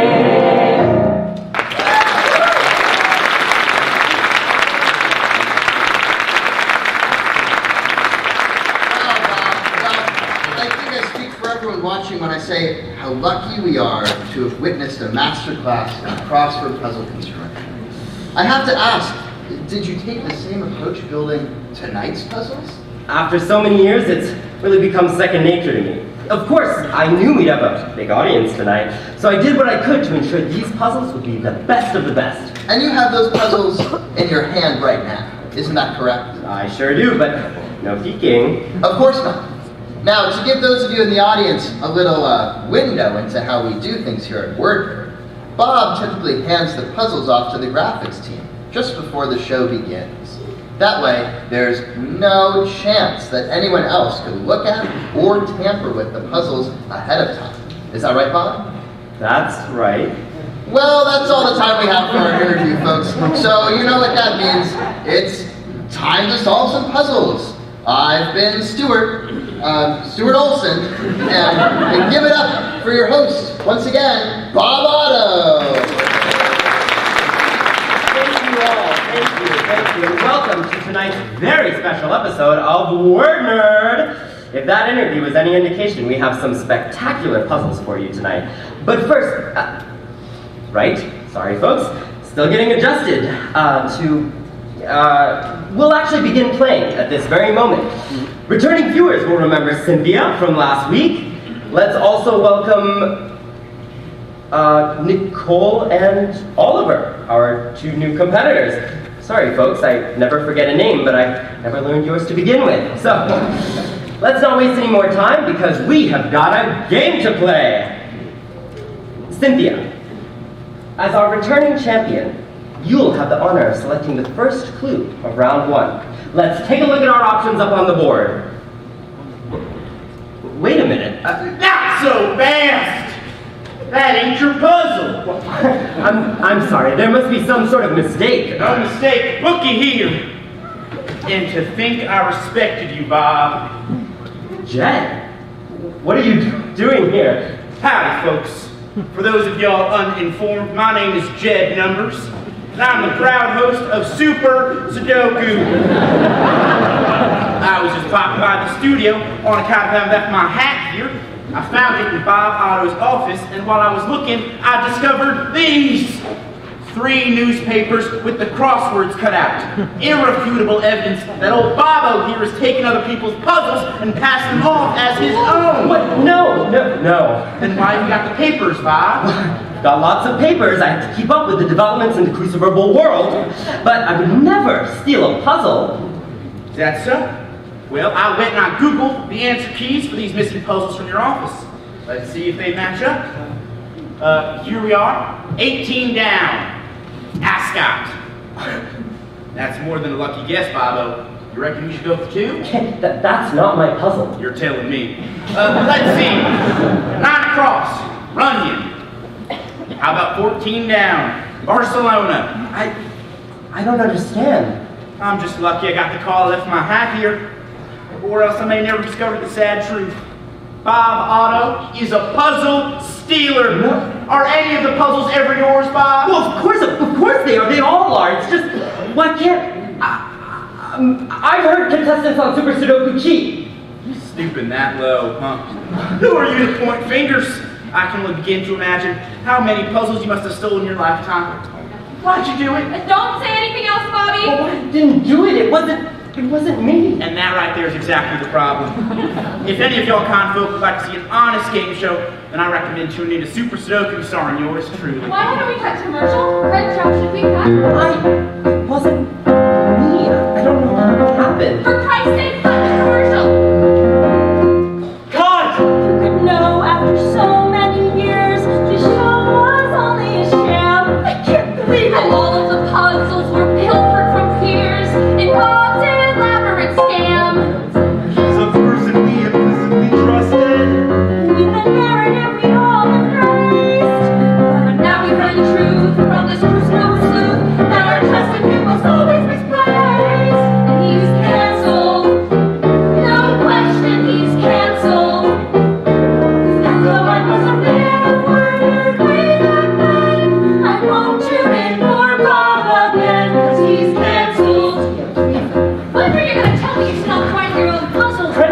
I don't even... Shut it!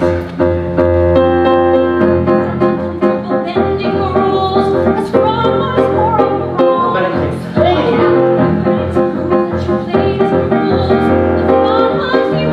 You would just listen. But calling that we used to know. As you went through the flies, Is you never even thought of the show. that's where cancel.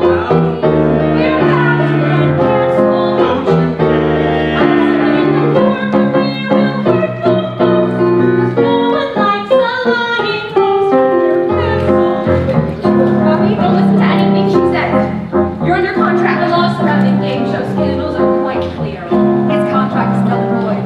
And even if it weren't, you know his fellow value, but this show is finished. Wait outside. I'll hand you this. I want you to slip. This game show is when I finish it.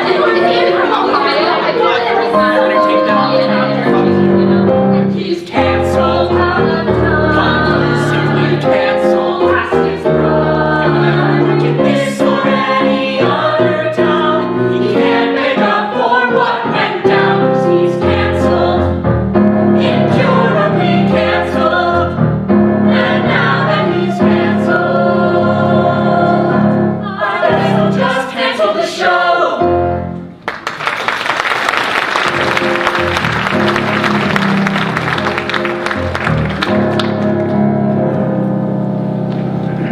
Bobby, I'm worried about you.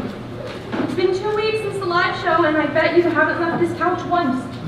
At a certain point, you need to stop sulking.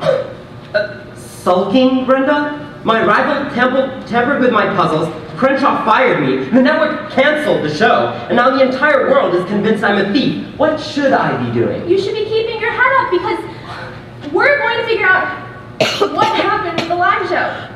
Really? And we're going to clear your name. Okay. And we're going to get you and Wordner back on the air. Fantastic. Just not right away.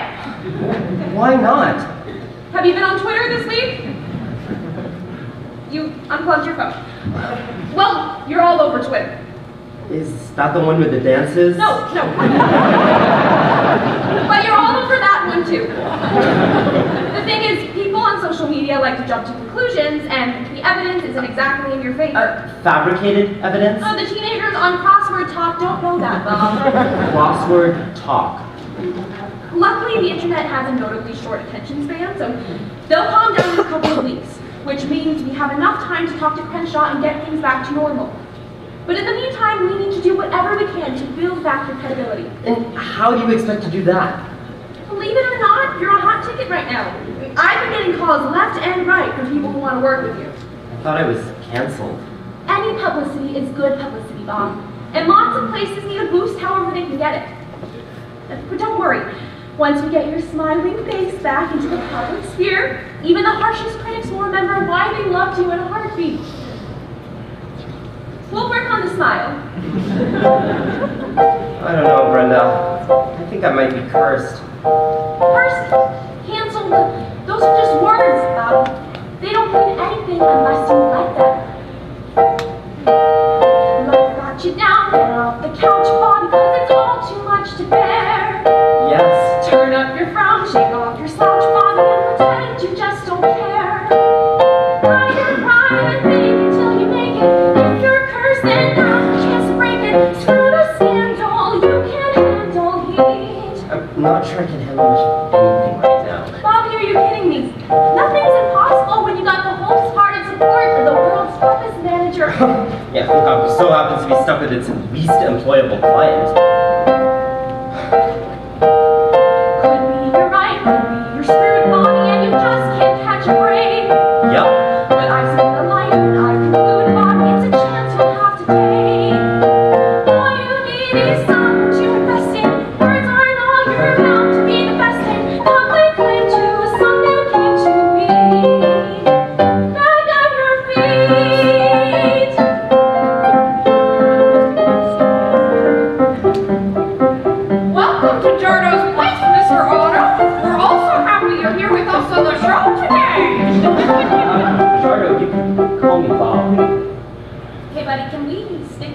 script and avoid these. They're a lot tougher to read on camera. I had no idea that there were harder letters to print than true. Well, there are. C's, B's, V's. Just let me decide which words to use, okay? Welcome to Dardo's Place, Mr. Otto. We're all so happy to have you here with us on the show today. Thank you, Jardo. It's a pleasure to be here. Is it true you're a professional puzzle maker? Yes, although the technical term is actually cruciverbalist. Can you say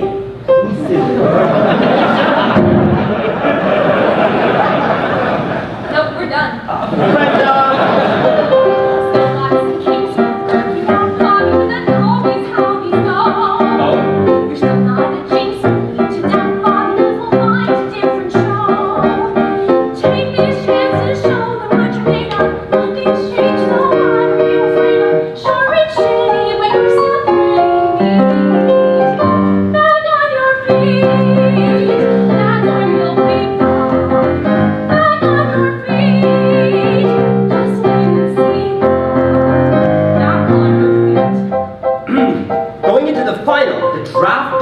are in the lead with 2 points, while the toenail flippers are trailing just behind with 1 point.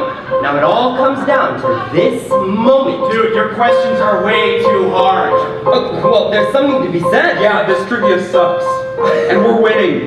Well, maybe if you were all a little less intoxicated. You're at a bar.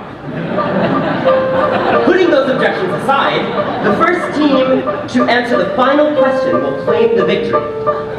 Counting backwards from Z, what is the 21st letter of the English alphabet? F you, Bob Otto. Brenda! That was the bus, but it doesn't mean we're through. You'll readjust your recommend, cause it's all there's left to do. Still a few good offers on the table. Double down and take them while you're able. Time to prove you're still a little stable. I'm sure the show is cancelled, a show we both held dear. But breaking from this transform to a lot reward. The one that grows this deep is worth the work to keep.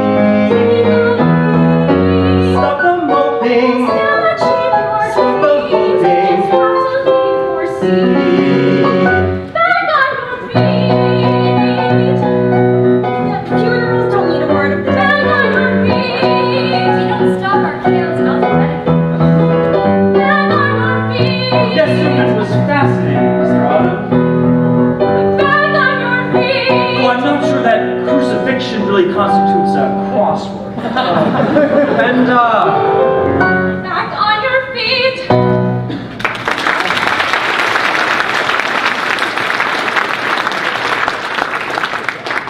Bob Otto, I'll be frank. I think you may be trying to get fired from some of these jobs. What's the point, Brenda? I mean, I'm clearly incapable of working on anything other than word nerd.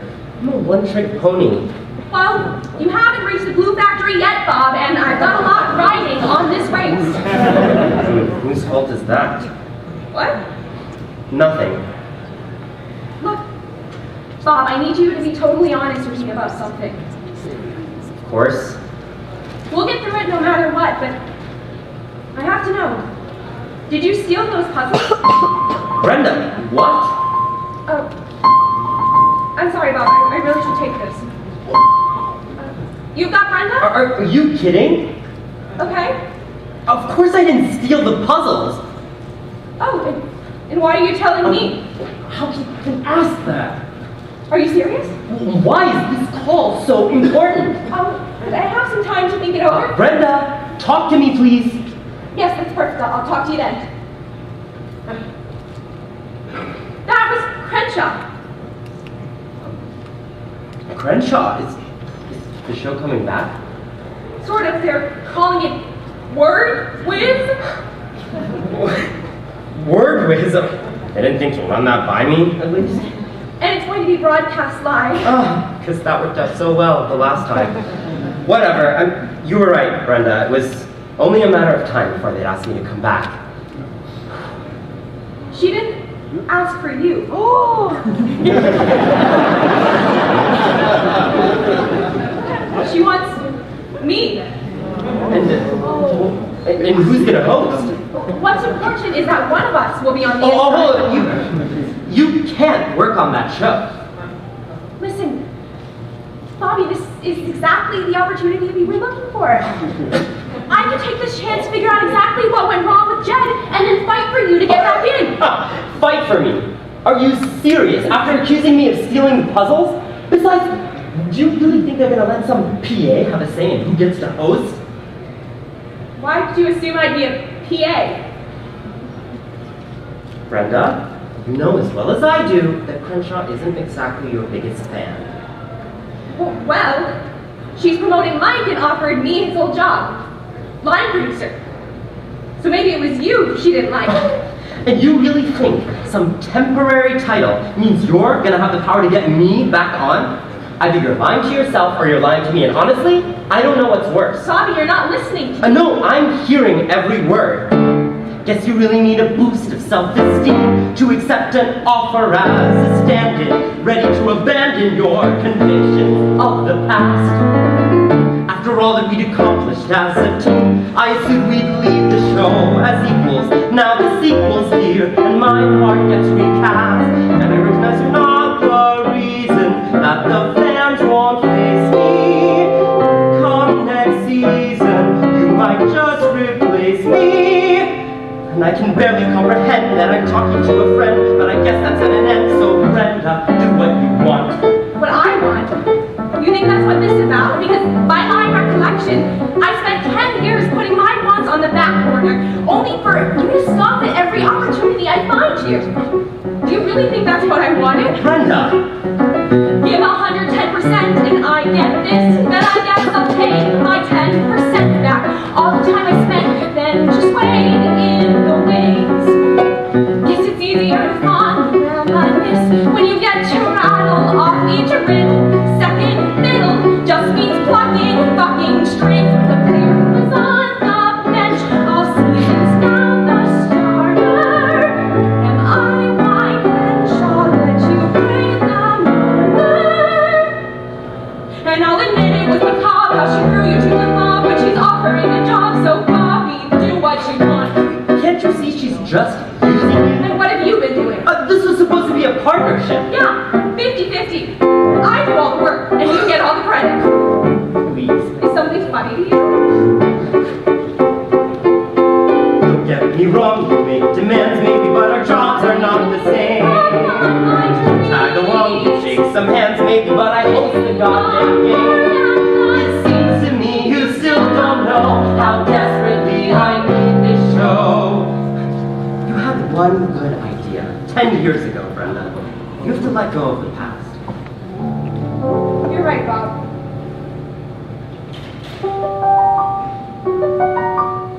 Hey, I thought about it. Easiest decision of my life. I'm in. My mind is reeling with the words I've spoken. I can't help feeling that I'm somehow broken. 'Cause our partnership is done in the middle of its run, so I guess I'm left to wonder, what do you want?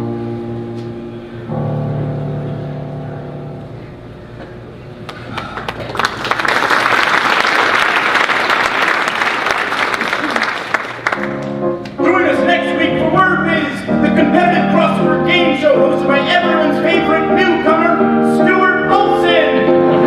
Until then, enjoy the Super Smoke Marathon, resuming after. Brenda, you might have mentioned the new host was Stuart. It's not Brenda. Rich? Richard, Ricky. Oh.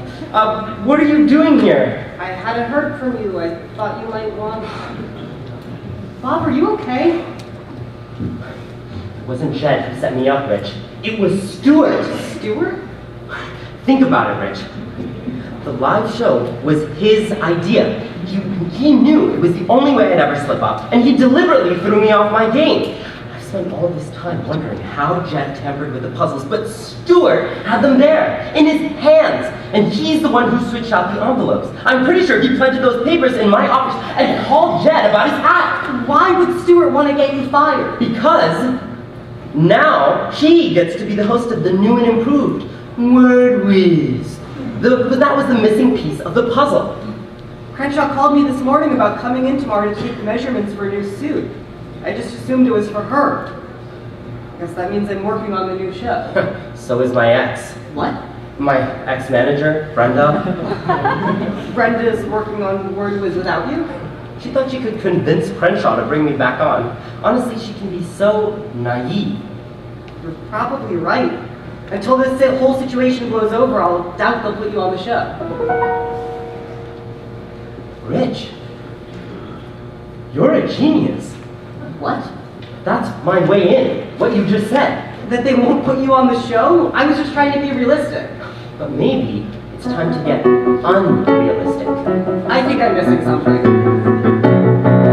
They won't put me on the show, which has me wondering if there might be somebody different I could be on the show, who has a voice they can't ignore.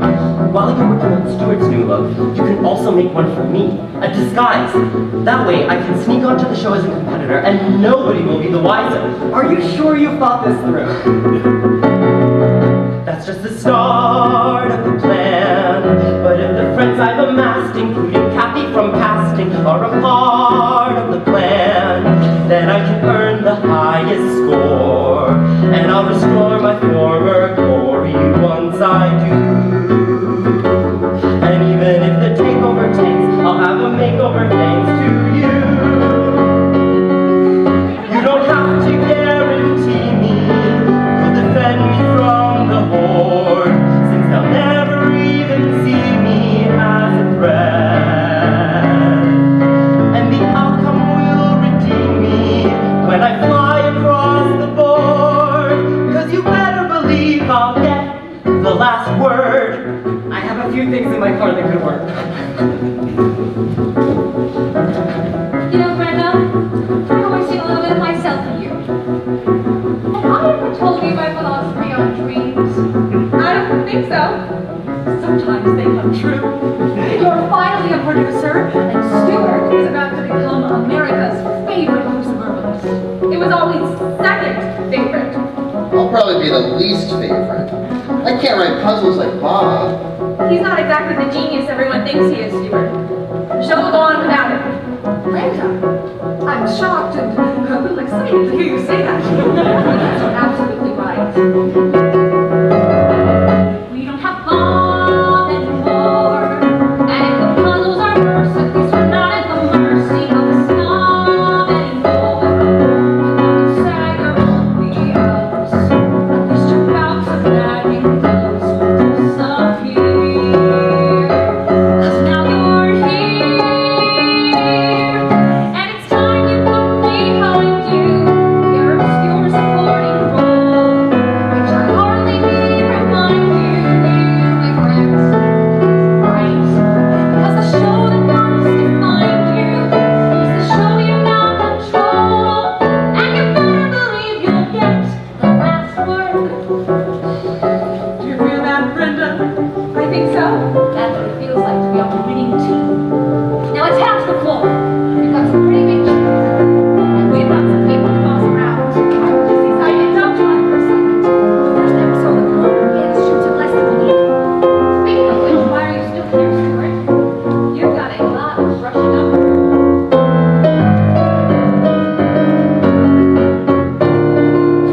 She offered me my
making all the crossword like here, like the mask. I love it.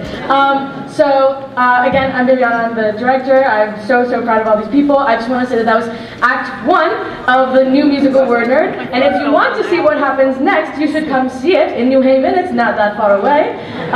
You are welcome to come see it. We're going to be performing on April 22nd, 23rd, 29th, and 27th and 29th. So I'll stick around if anyone wants information about tickets, if you're curious about what happens to Bob dressed as a Frenchman.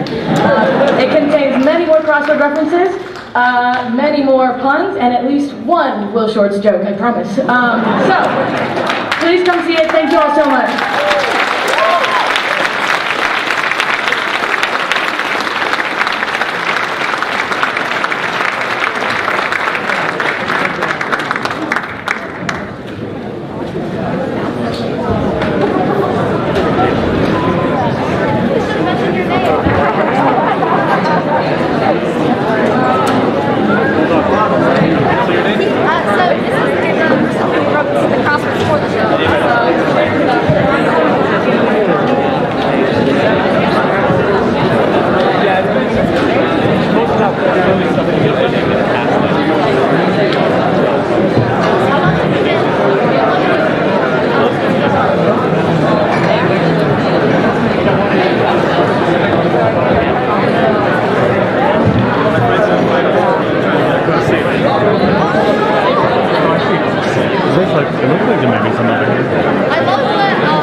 We're setting more chairs up.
you remind Zach that under the table is one more box of books. No, I don't want to do because they go home with books. So there's one more box of books and whatever leftover t-shirt. He's going to help get it. Yeah, just let him know that it's there so it's not missed when Willis says to go home.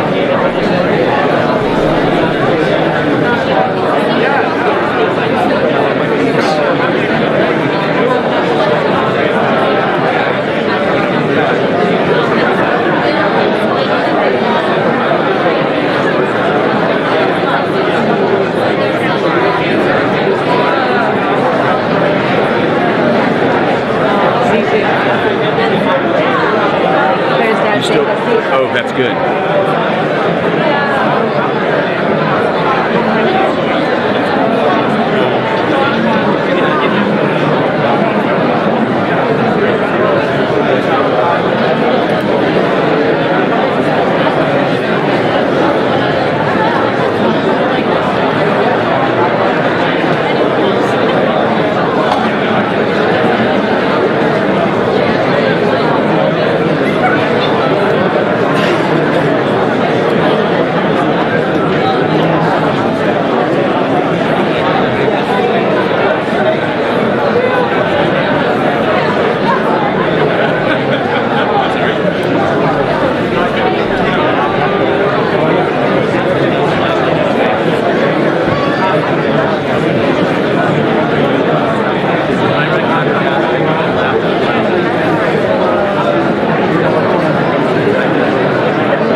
I think we're ready to present the awards. And if your name is called, you can come over, receive your trophy, and every winner gets a puzzle book from St. Martin's Press or other book. And here we go. Start with 10th place rookies. 131st place overall is John Nord.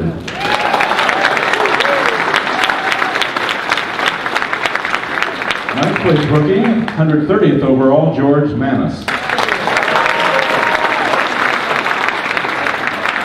8th place rookie, 129th place overall, Rachel Banarsdal.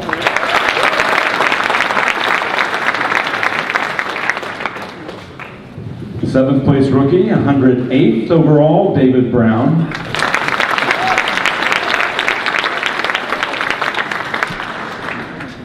6th place rookie, 95th place overall, Ryan Skorheim.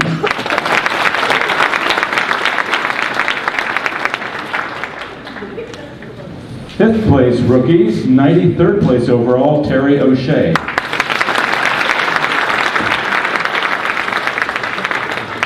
4th place rookie, 76th overall, Gavin Burns.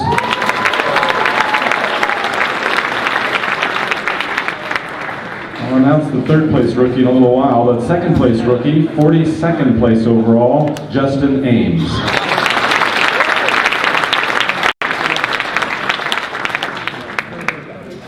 Now our foreign winners, and I think foreign are both Canadian, so I'll simply say 2nd place Canadian, but anywhere outside the U.S., 90th place overall, Phil Matthews.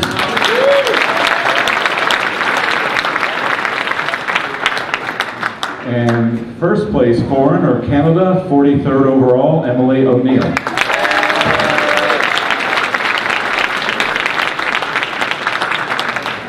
Now, 3rd place rookie, 2nd place Midwest, and 56th place overall, Paul Kennedy.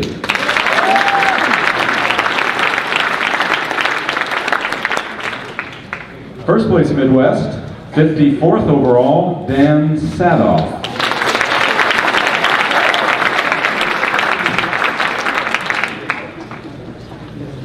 2nd place Mid-Atlantic, and 19th overall, Matt Sandler.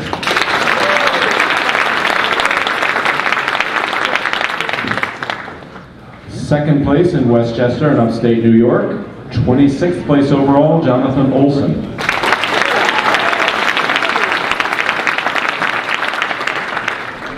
2nd place, Long Island, 64th overall, Patrick DiCaprio.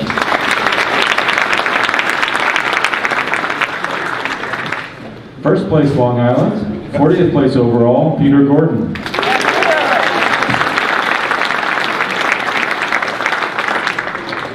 2nd place, Connecticut, 39th place overall, Peter Rimkus.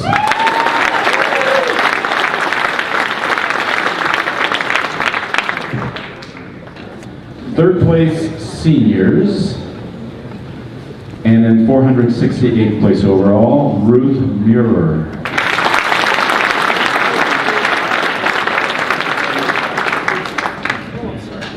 2nd place seniors, and 1st place 90s, is 1979 champion Miriam Raphael.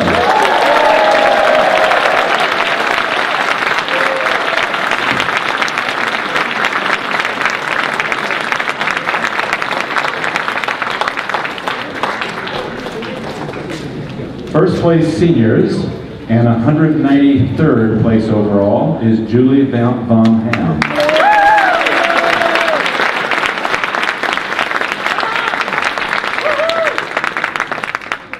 3rd place 70s, 82nd place overall, Rocky Schwartz.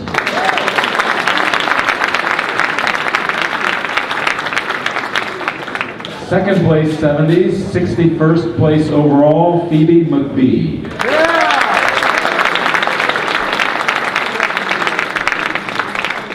1st place 70s and 53rd place overall, Susan Hoffman.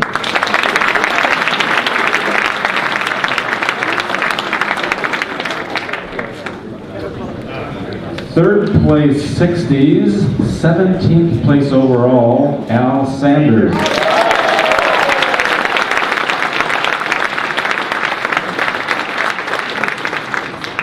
Second place 60s, 14th place overall, Robin Morrissey.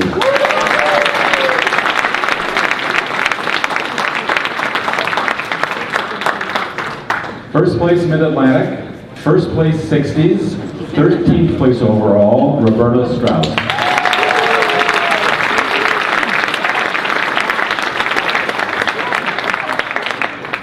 In third place 50s, 25th place overall, Jeffrey Schwartz.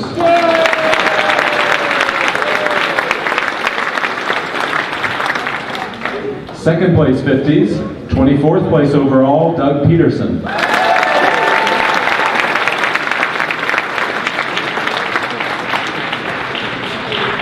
Second place New Jersey, first place 50s, 15th place overall, Laura Bauer.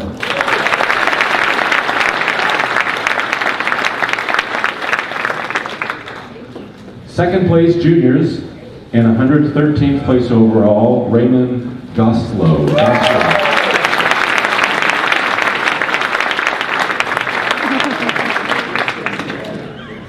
Second place South, 10th place overall, Matthew Gritzmacher.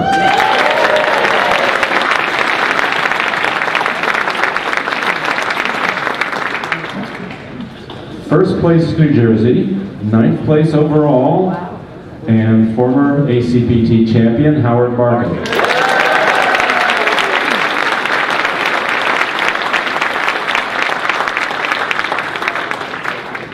First place Connecticut, 8th overall, Glenn Ryan.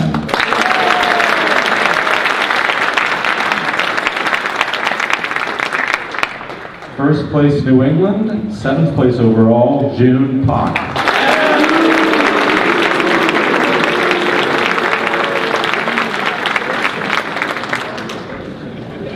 Second place New York City, 5th place overall, Stella Zawistowski.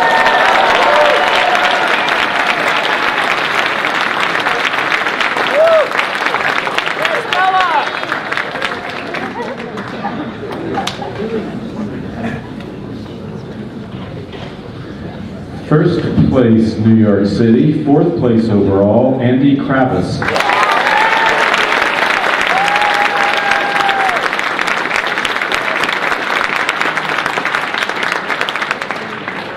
Third place in the E division, 221st place overall, Samantha Walsh.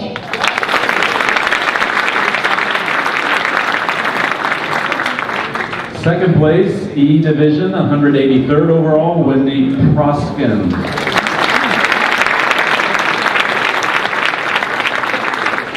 First place in the E division, 172nd place overall, Charles Statlander.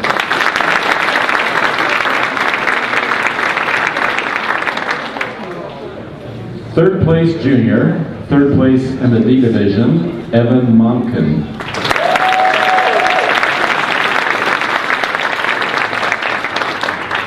Second place in the D division, 116th overall, Matt Saltis.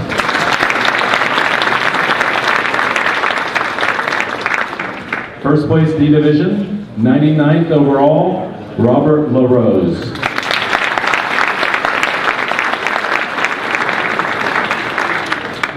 And now we come to the announcement of the C, B, and A division winners and playoff contestants. We'll start with the C division. In third place, at this point, doesn't matter, the playoffs will start fresh. In 36th overall is Andrew Lim.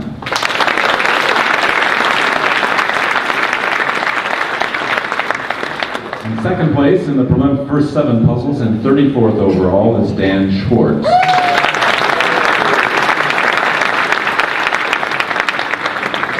Yeah, the C winners, will you come to the front? We'll do a photo in a moment.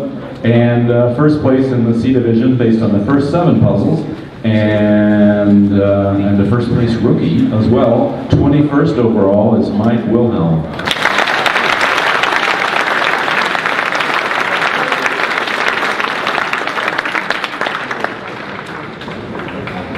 Now the B division playoff contestants, second place in New England, and third place in the D division up to this point, 12th overall, Adam Doctoroff.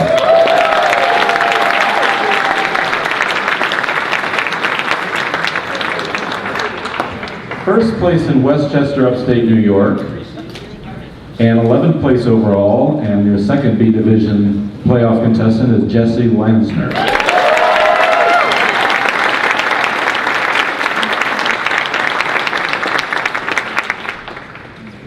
In the first place junior, 6th place overall, and in first place in the B division up to this point.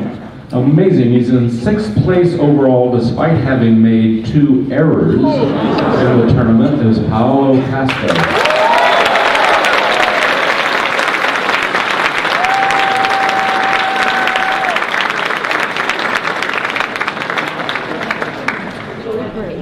And now, the A Division playoff contestants, 2nd place West, 3rd place up to this point overall, with 12,190 points, is 6-time ACPT champion Tyler Henry.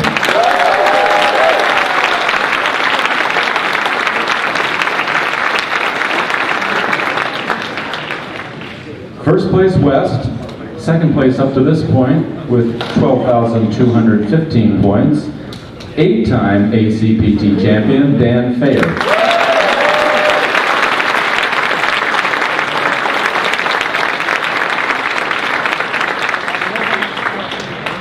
And first place South, first place up to this point with 12,240 points is David Plotkin.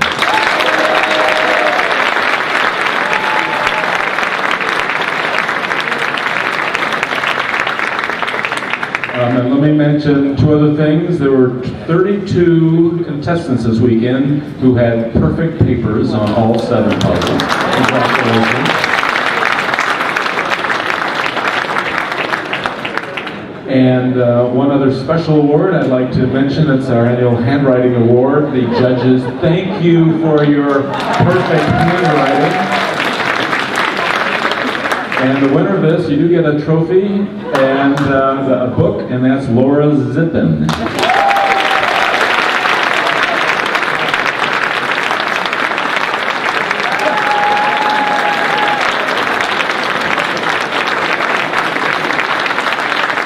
The judges, thank you.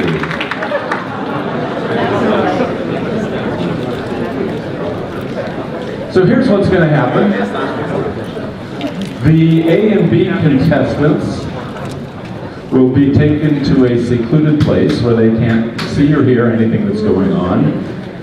The A and B contestants will be taken away, and the C contestants will, playoff contestants will solve this puzzle on the board in silence. Everyone here is going to get copies of the playoff puzzles, 8A, 8B, and 8C. 8C are medium level clues.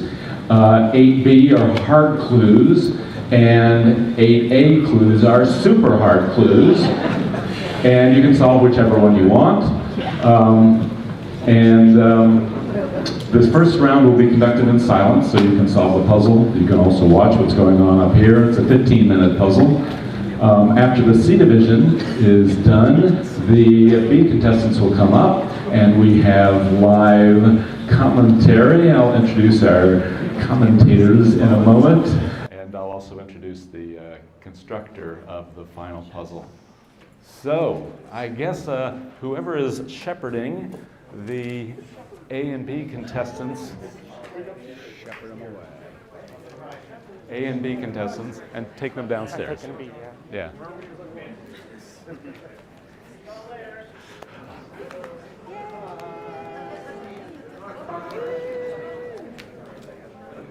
Good luck, David. Now, officials, let's pass out the puzzle 8. 3 sets of clues. And when we start, you can solve any version you want. Well, officials, will you come to the front? Let's pass out, everybody gets a set of the 3 puzzles.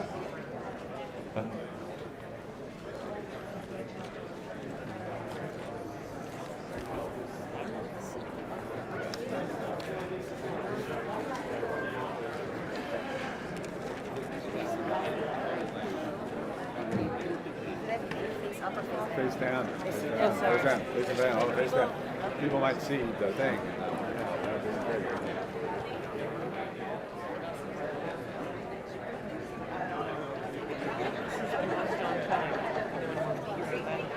Is that true? Oh yeah. What did the schedule say? 12:30? Yeah. All right. Look at that. Wow. The musical story. Even on the music. There's just a bunch of unclaimed trophies. Content, but On the other hand, first place rookie, that was probably, I did announce them, they didn't grab it. Who's in the finals?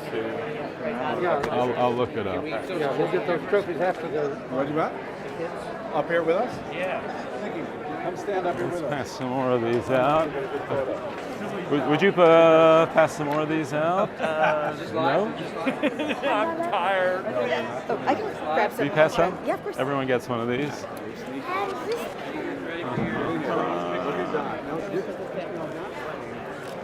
Sorry. Wait, I want to hold it. Not with the microphone. Just a normal. Yeah, pass some more of that. Everyone gets one of these. Yeah. Everyone gets one of these. You want a microphone? We got the microphone. Pass some more out. Yeah. First we have to start talking. We're gonna get on. We're on it.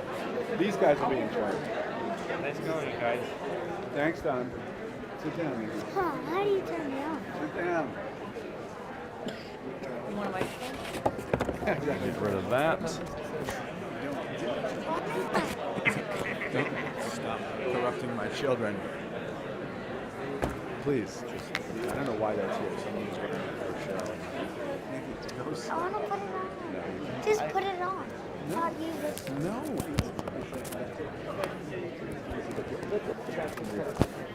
When you turn that on and just say, are you ready? No. Yeah. Why did you have to do this? How do you turn it on? How do you turn it on?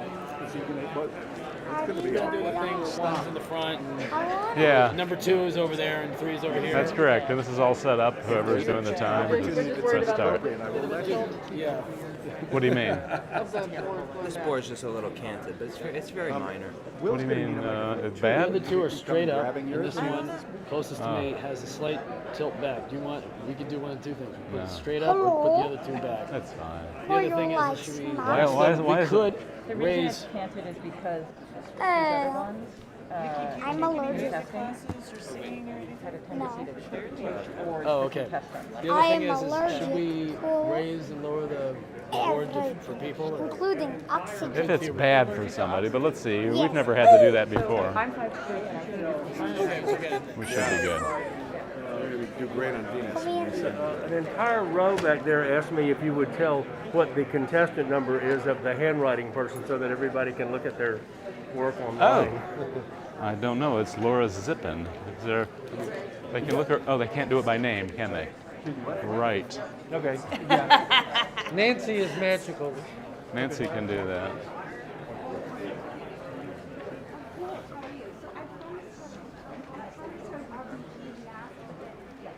In a little while, we'll tell you the contestant number for the handwriting award, so you can look up and see just how beautiful it was. It is.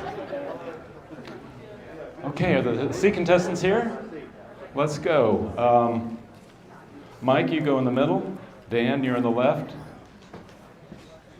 And Andrew, you're on the right.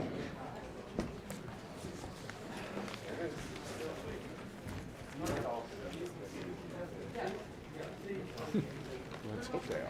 Hey there.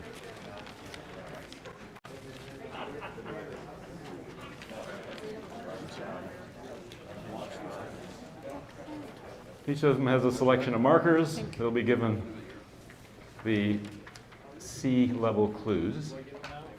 Yeah, keep them face away. Yeah, you can give them now, but there's no need. Could be quiet. Yeah.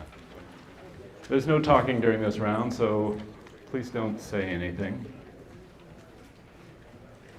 I think we're all set. Somebody on the timer? Zach?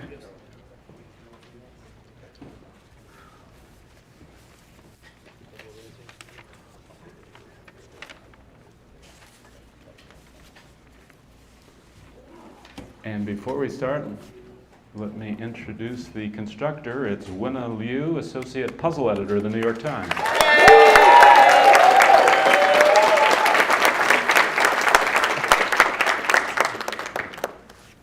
Is everyone ready?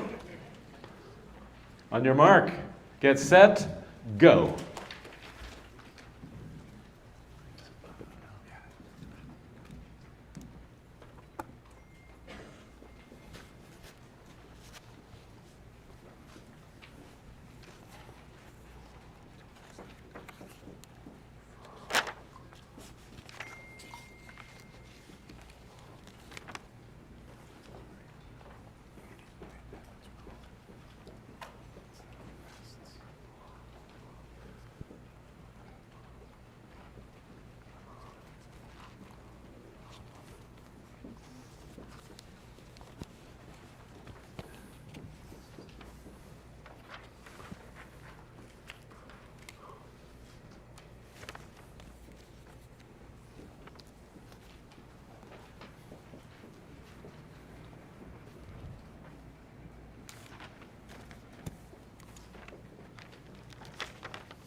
And is this one right also? Who's checking this one? Yeah.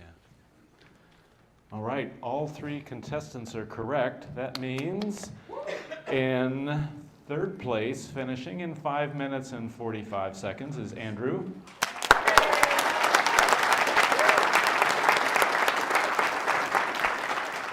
Second place, finishing in 4 minutes and 25 seconds, is Dan.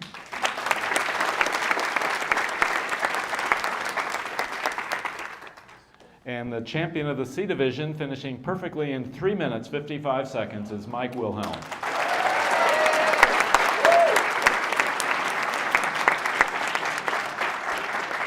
We have trophies over here. Take a book, and we'll do a photo later. Now we'll remove the playoff boards and put new ones up for the B contestants.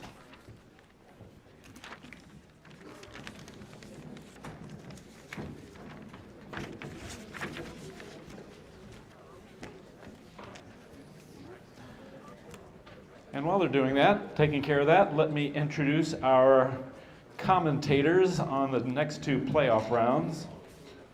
First, we have comic and storyteller at the Moth.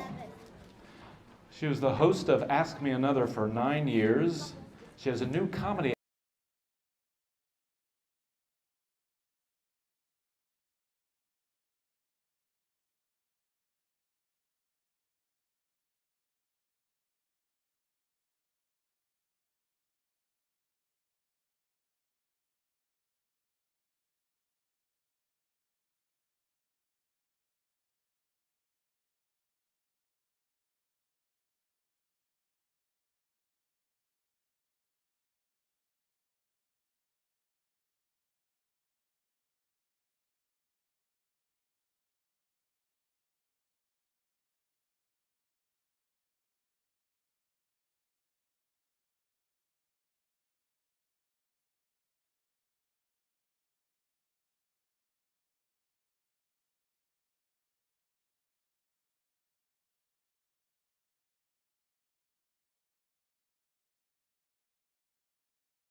stations, and she taped ambient noise from a gathering of UN workers, and they're chattering in many different languages, and that's the noise that's being put into their ears. And you might think that would be distracting, but it's actually very soothing, and it really helps to block out everything else.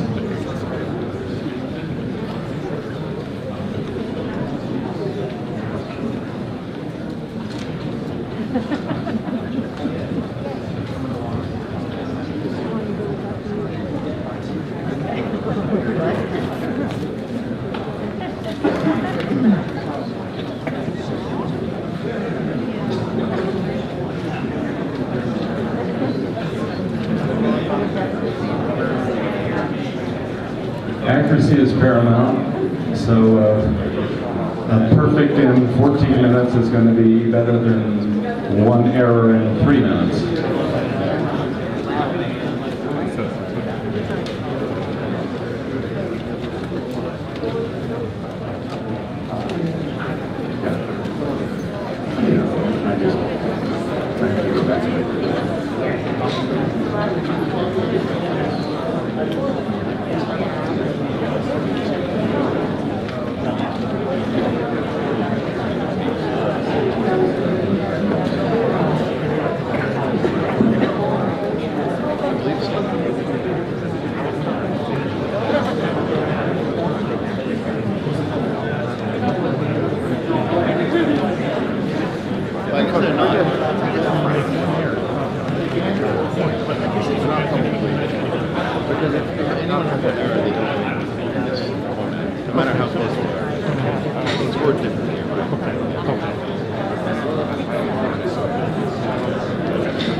Any of the contestants, can you hear me? No, good.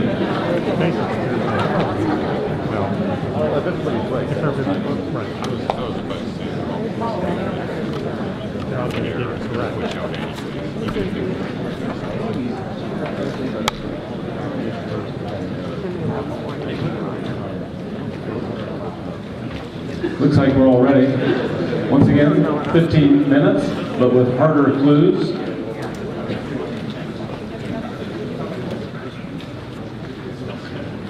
I think everybody's ready. On your mark, get set, go. Well, it's a great day for a crossword tournament. Let's play 2. Actually, since we missed a couple of years, let's do 6. Let's do 6 of them. Why not? Get some more people up here. Come together. We're in the room. And Winna, who by all accounts is a friendly, joyful, lovely person, turns out to be a closet sadist. And has created, I mean, if you look at the A clues, you realize just how terrifically torturous she is inside. But I will share a story as we watch we don't have a lot of time because Paolo in the middle, as you know, had 2 mistakes and is still only a few minutes behind people. So he'll be done shortly. But when it did reveal that her impetus, I said, how did you start this puzzle? She said, I had one entry I wanted to get into it. It was going to be clued as question while raising one's hand, and the answer was, how do I smell? And she sent it to Will, and he said, I love this whole puzzle except for one thing. Well, the truth is, if you're asking, the answer is not good. You must ask. I have to appreciate that Adam, you know, within the first, I believe, 5 clues that he got in there, Canucks. Thanks, everybody. Oh. Thanks, everybody. We've had a lot of Canadian content this week. Well, you know, it's your plan B, so. Except for the Canadians, still our plan A. I actually became an American citizen this year, so thanks, everybody. That is nicer. Many people said to me, why? So I appreciate that. I, on the other hand, figured I could get a prize if I became a Canadian. This puzzle is a gorgeous puzzle. It's big and open, and it is filled. Just about everything in this puzzle is a word people know. It's not filled with obscure things. Wait. That is not true. I mean, I'm just talking, I will be completely honest. I have never gone into a Dunkin' Donuts and said, can I get a powdered Taurus? It has never happened. Right, which is, of course, 7 down. You notice all the solvers got 7 down very quickly. I know, it's amazing. Clued in the B puzzle as bagel for 1. In the A puzzle, of course, the clue is coffee mug topologically. So that's just mean. That's where you see. You thought Winna was a nice person. Paolo is just torn right through the middle of the puzzle without any spaces. Whereas if you look at Adam, the upper left corner, he's stuck on the bit of fruit salad waste, number 1 across, which is a 4-letter word. It could have been rhymed, it could have been peel. It's in fact stem. Does not eat enough fruit, perhaps. Clearly. Sometimes it points to. I love that, yes, I mean, a couple of things I noticed, you know, when we were even just noticing this in the first round. By the way, just a rookie, Mike Wilhelm. Mike Wilhelm. In the Congratulations. 60s, rookie wins the rookie and the C division. Yeah, that was fantastic. Usually the rookie is a 19-year-old, right? Right. He comes in and then wins for the next 10 years. Yeah, and so, but also, we were just saying that, you know, one of the clues across, of course, is stoner movie. And depending on when you get that, sort of speaks to, you know, your lifestyle, perhaps, or you enjoy. Jesse had stoner flick, but he's realized that can't be right. Stoner movie, very clear. Right, that's how you know Jesse's on the inside, because it is a flick, right? Yeah, exactly. Stoner movies is for the outsiders. I'm going to point out the clue for that in the A. In the B, yes. is, but in the B, it's 2 examples, Up in Smoke and Half Baked. Right? If you know them, you know they're stoner movies because you are a stoner. But they include that, whereas in the A's, it's highly watched film. A great and hard clue. That's fantastic. I love that. Tyler's going to write that in right away. Yeah, that's right. Also, you know, you want to get that 5 down because that. Sorry. Oh.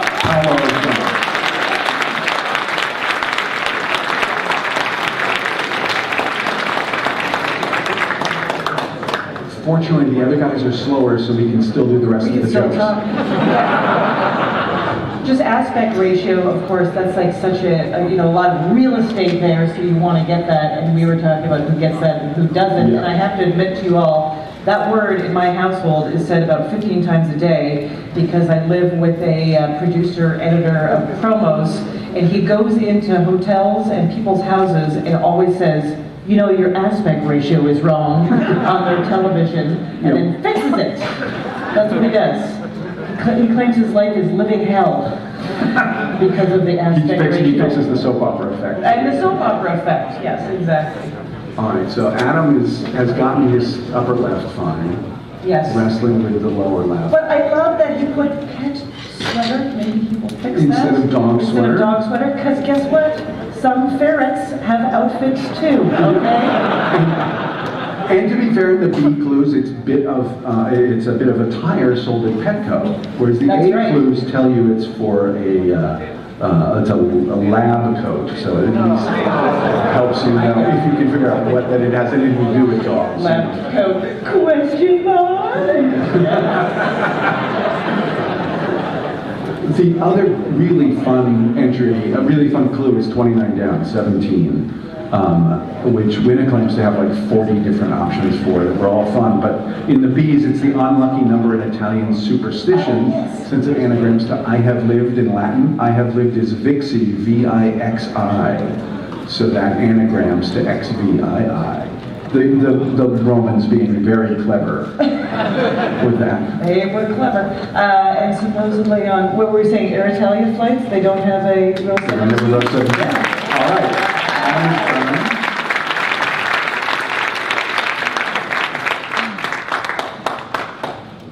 Judges are checking them to be. Now at this point, all Jesse needs to do is work carefully and get it all correct, right? He has to hope that these two have made a mistake somewhere.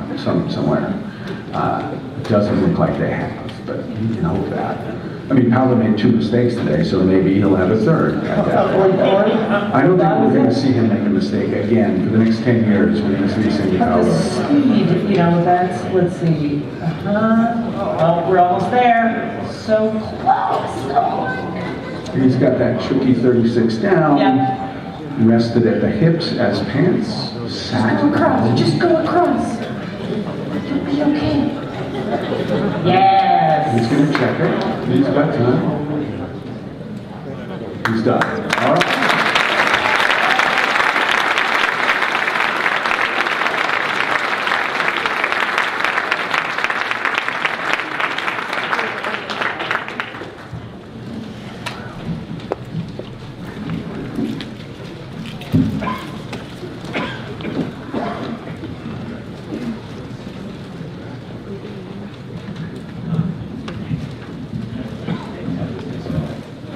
Once again, all the contestants are correct. That means in third place, perfect in 7 minutes and 38 seconds, is Jesse Lansner.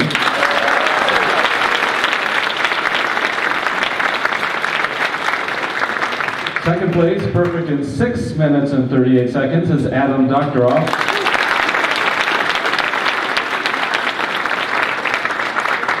And the champion of the B division, 4 minutes and 35 seconds, no mistakes, is Paolo Pastel.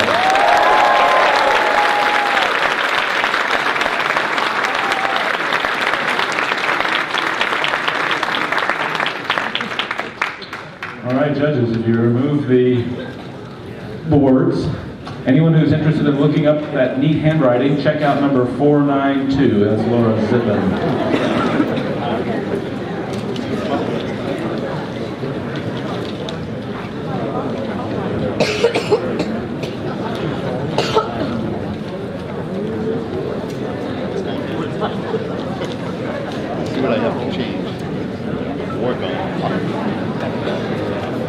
Yeah, I know. That's what my friends are too.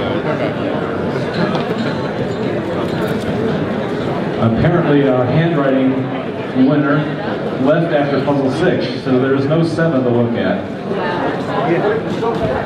I know, the handwriting would have fallen apart on that last puzzle. They're like what place?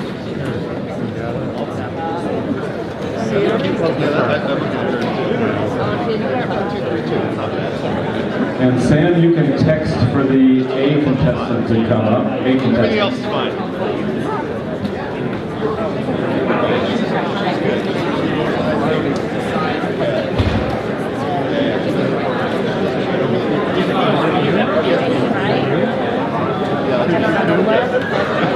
Not bad.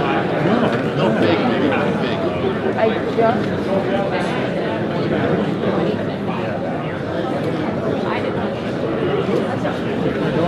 They're going the other direction. I'm not getting offended. For flopping. Yeah, both of these two too. They told me theirs like that.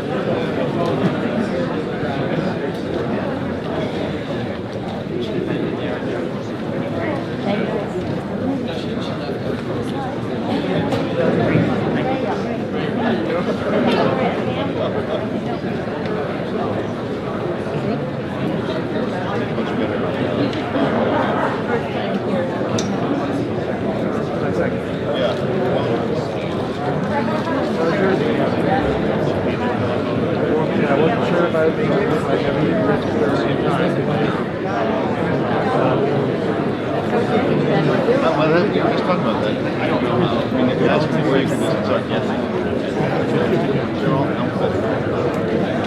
Oh, yeah. I'll go put in like 400.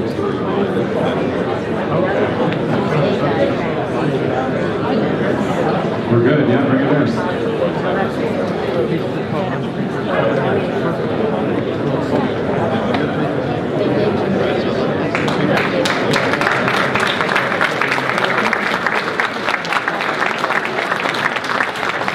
David, you'll be in the middle, Dan on the left, Tyler on the right.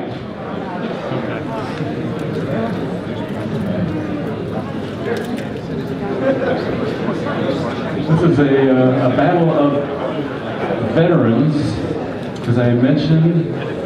Dan has won 8 times. Tyler has won 6 times, starting in 2005 when Wordplay was being filmed. David has never won the tournament, but he has been in the finals and a top player for years. I can still hear you. Yeah.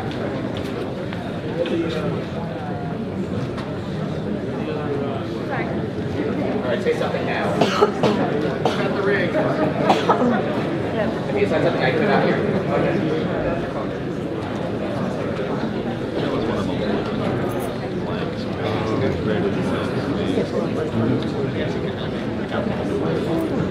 It's on already.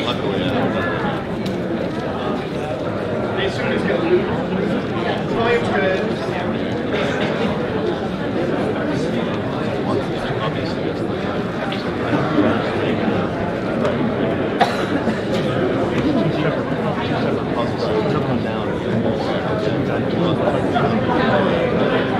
That's right, that's why.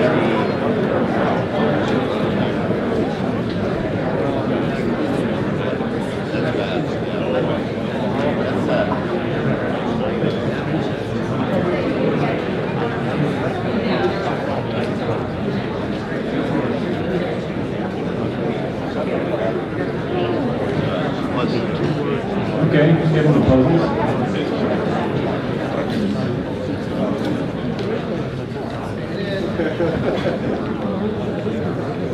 Zach, you want to handle the time?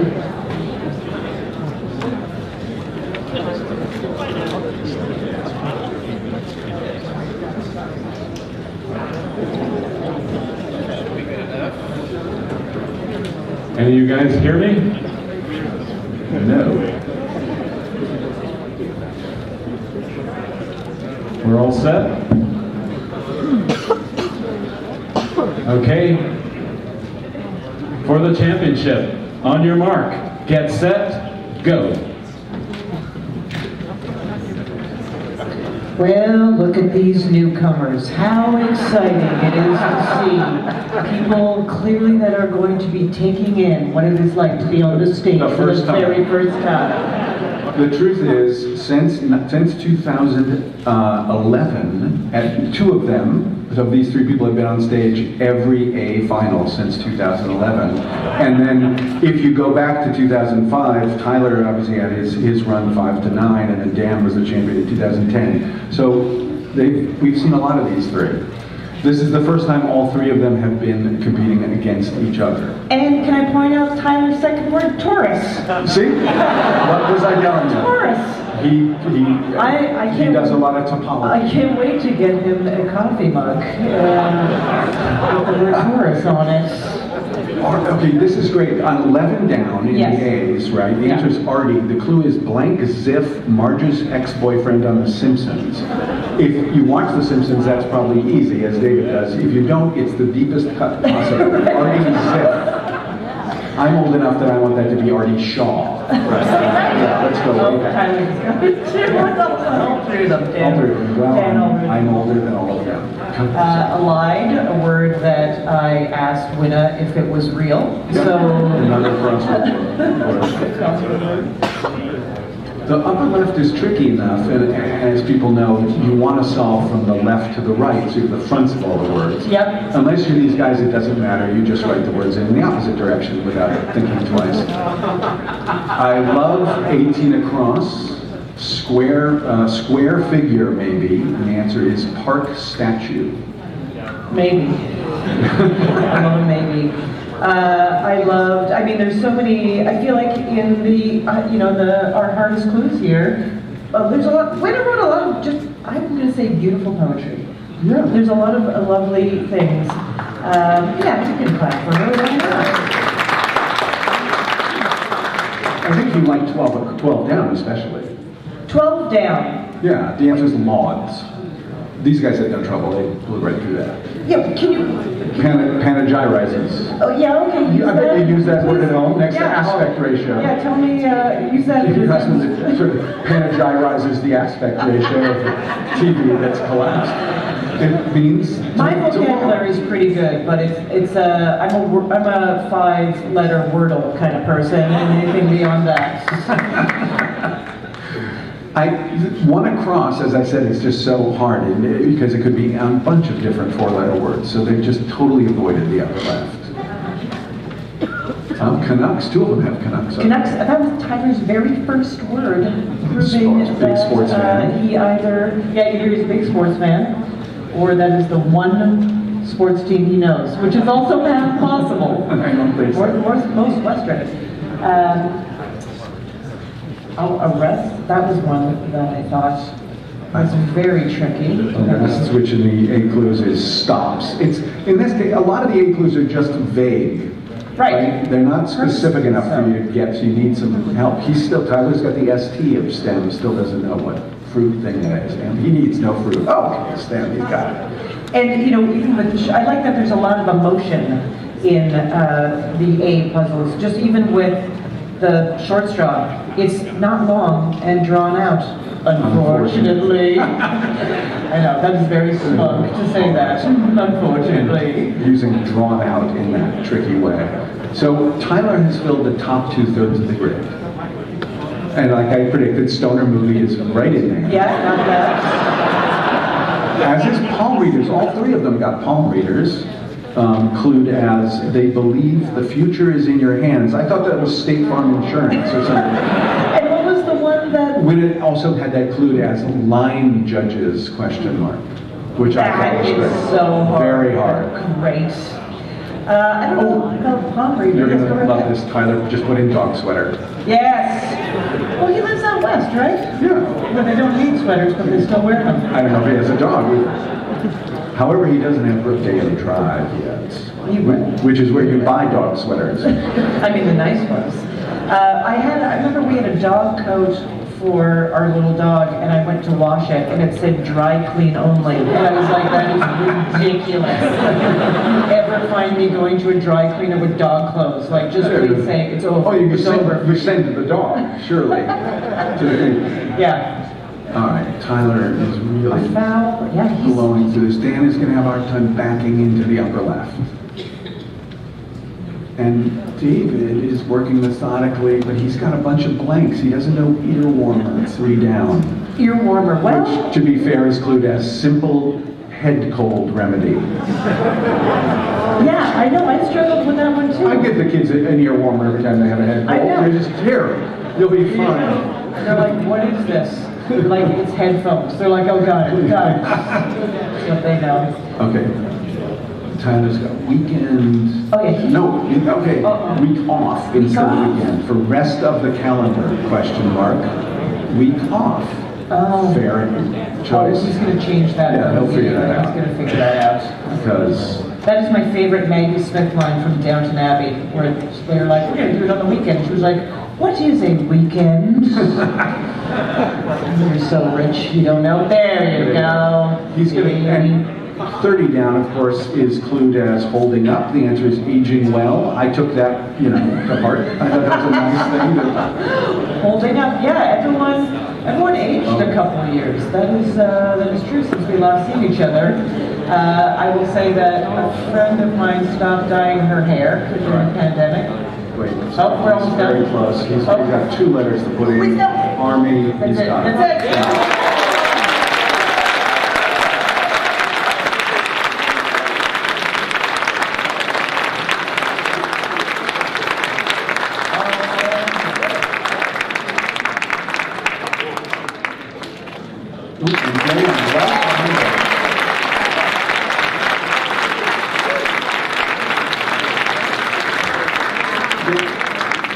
I'd like to give Dan a secondary handwriting award. Yeah. It's very nice. I'd like to take back what I said about Dan having trouble backing into the upper left-hand corner. I know, but then all of a sudden just zip through it, right? Totally wrong. What? Let's see. He's got, does that say John Swain? Swayer, it's a Y for Raia. I don't think so. Yep. It does look like Waldo instead of Waldo, but it is. That's okay, yeah. He's got IP ass just fine. Clued as annoying copyright attorney. No, I'm sorry, it's iPass. Sorry, I'm sorry. And there's also 32 across, which is clued as what Asner says when he shows up. I'm Ed. No, sorry, it's I am. I am. Slant. Oh. Those are all the bad puns I have. Those are pretty good puns for bad puns. I like sarcasm at all points in life. Lowest form of humor, not to me, highest form. I like the 6 down sarcastic. You really did me a favor because I like reading it in Winna's voice.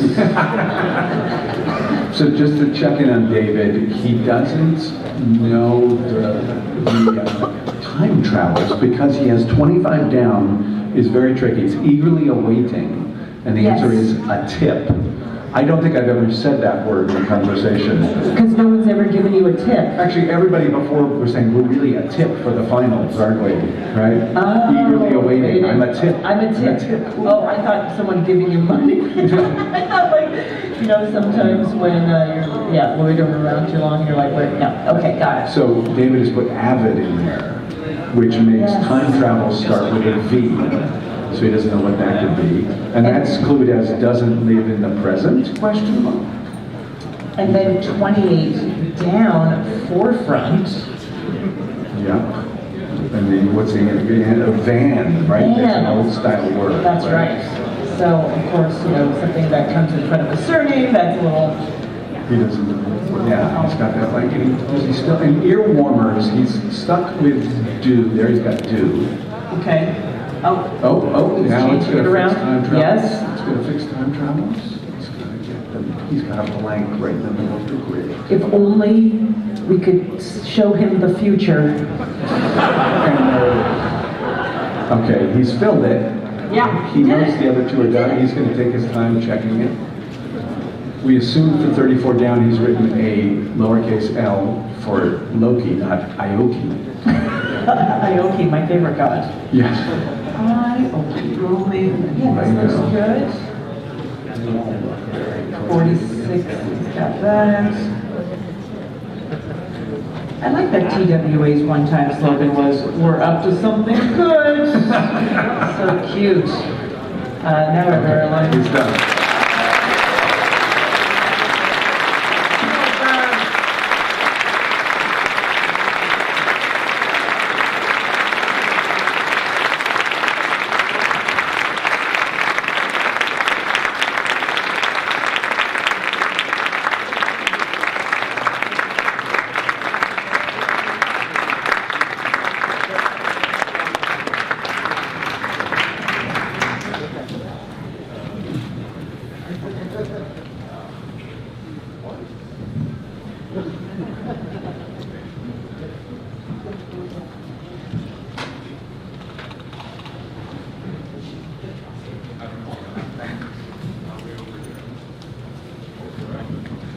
All right, in third place, with one error, it says at-tit instead of a tip, A-T-I-P, but finishing in third place in 10 minutes and 7 seconds is David Plotkin.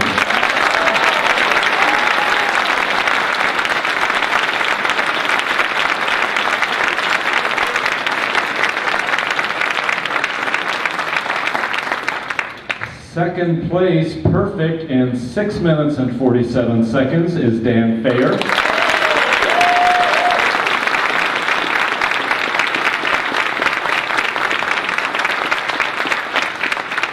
And the 2022 champion, perfect in 6 minutes and 31 seconds, now a 7-time champion, is Tyler Henman.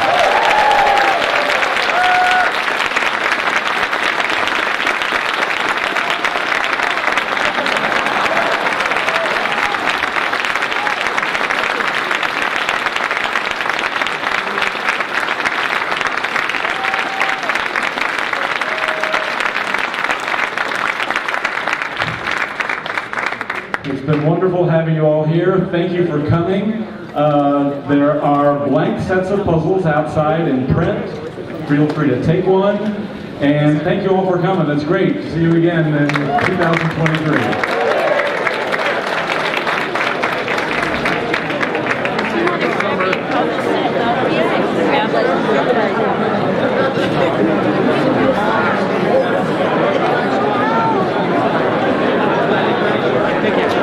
You want to join your Mahjong group? Oh, God. Yeah, but I mean, you want to get the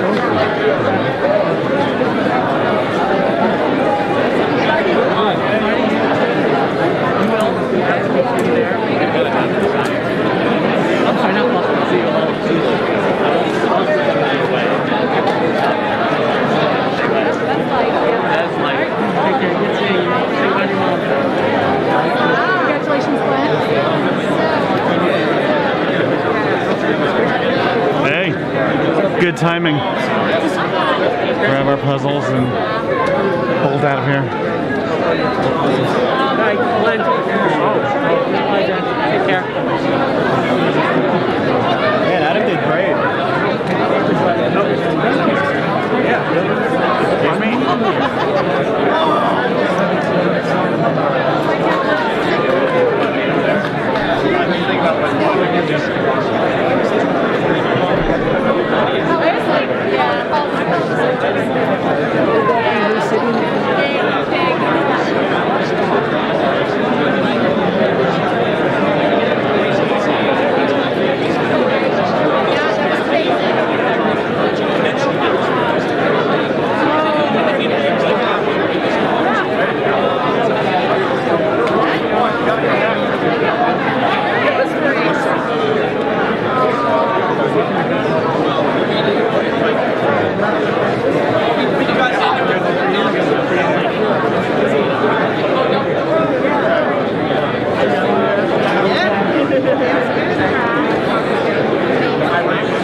Oh, thank you.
I'm scared to see.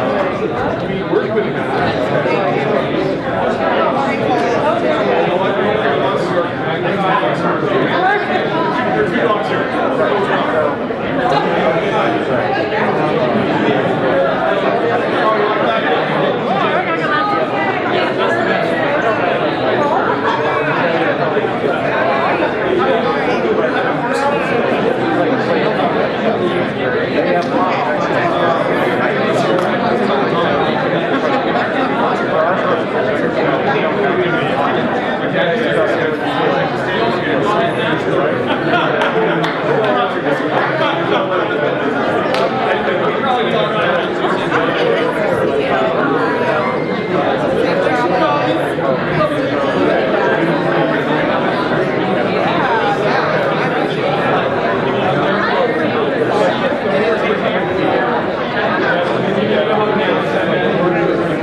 Well, I unintentionally, like one weekend, Letterkenny yesterday was the Canadian band. The Canadian documentary, Nuts to the Grid. Something about our names. No, I'm not, but I was wearing only nowadays. That's why I'm rocking there.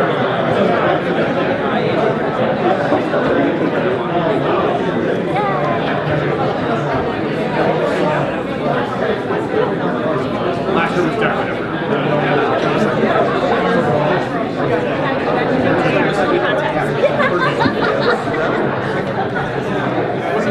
No, I'm not. Obviously, Patrick's brother summarily laid waste to it. No,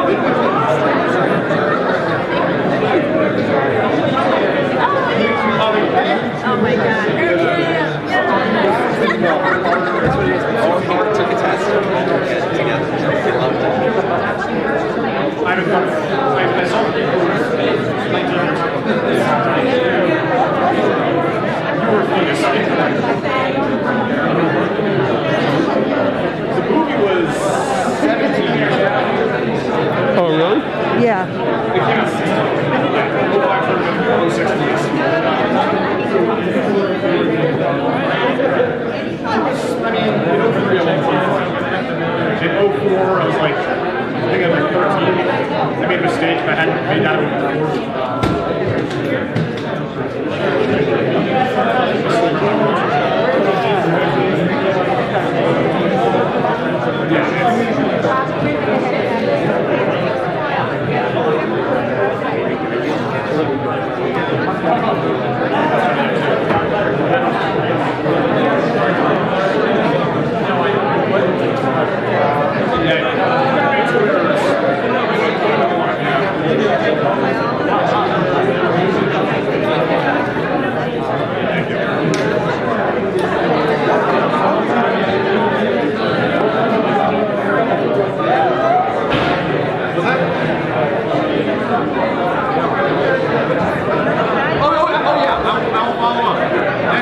I know it's in Edward, so maybe you never know. I forget what his real name was.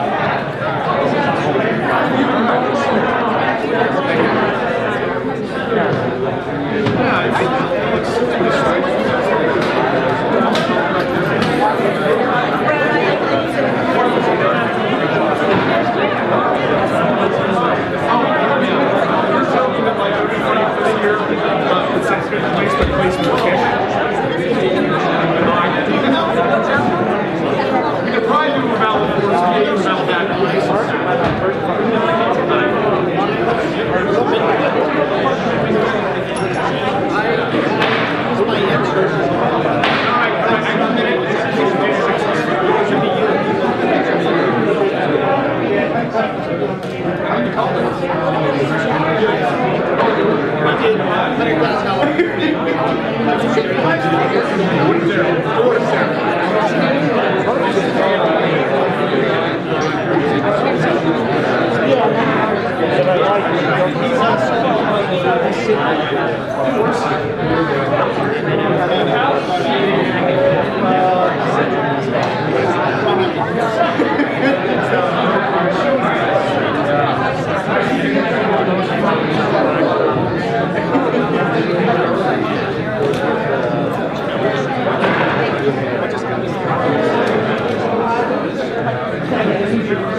left me.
How'd you do? Did you?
I've heard about that. That sounds very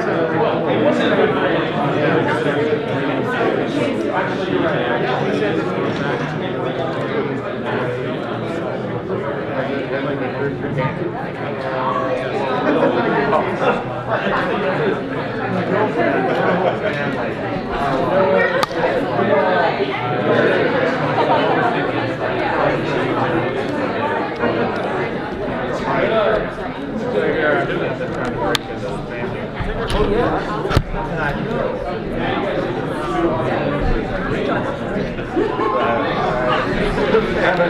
I haven't got the shot.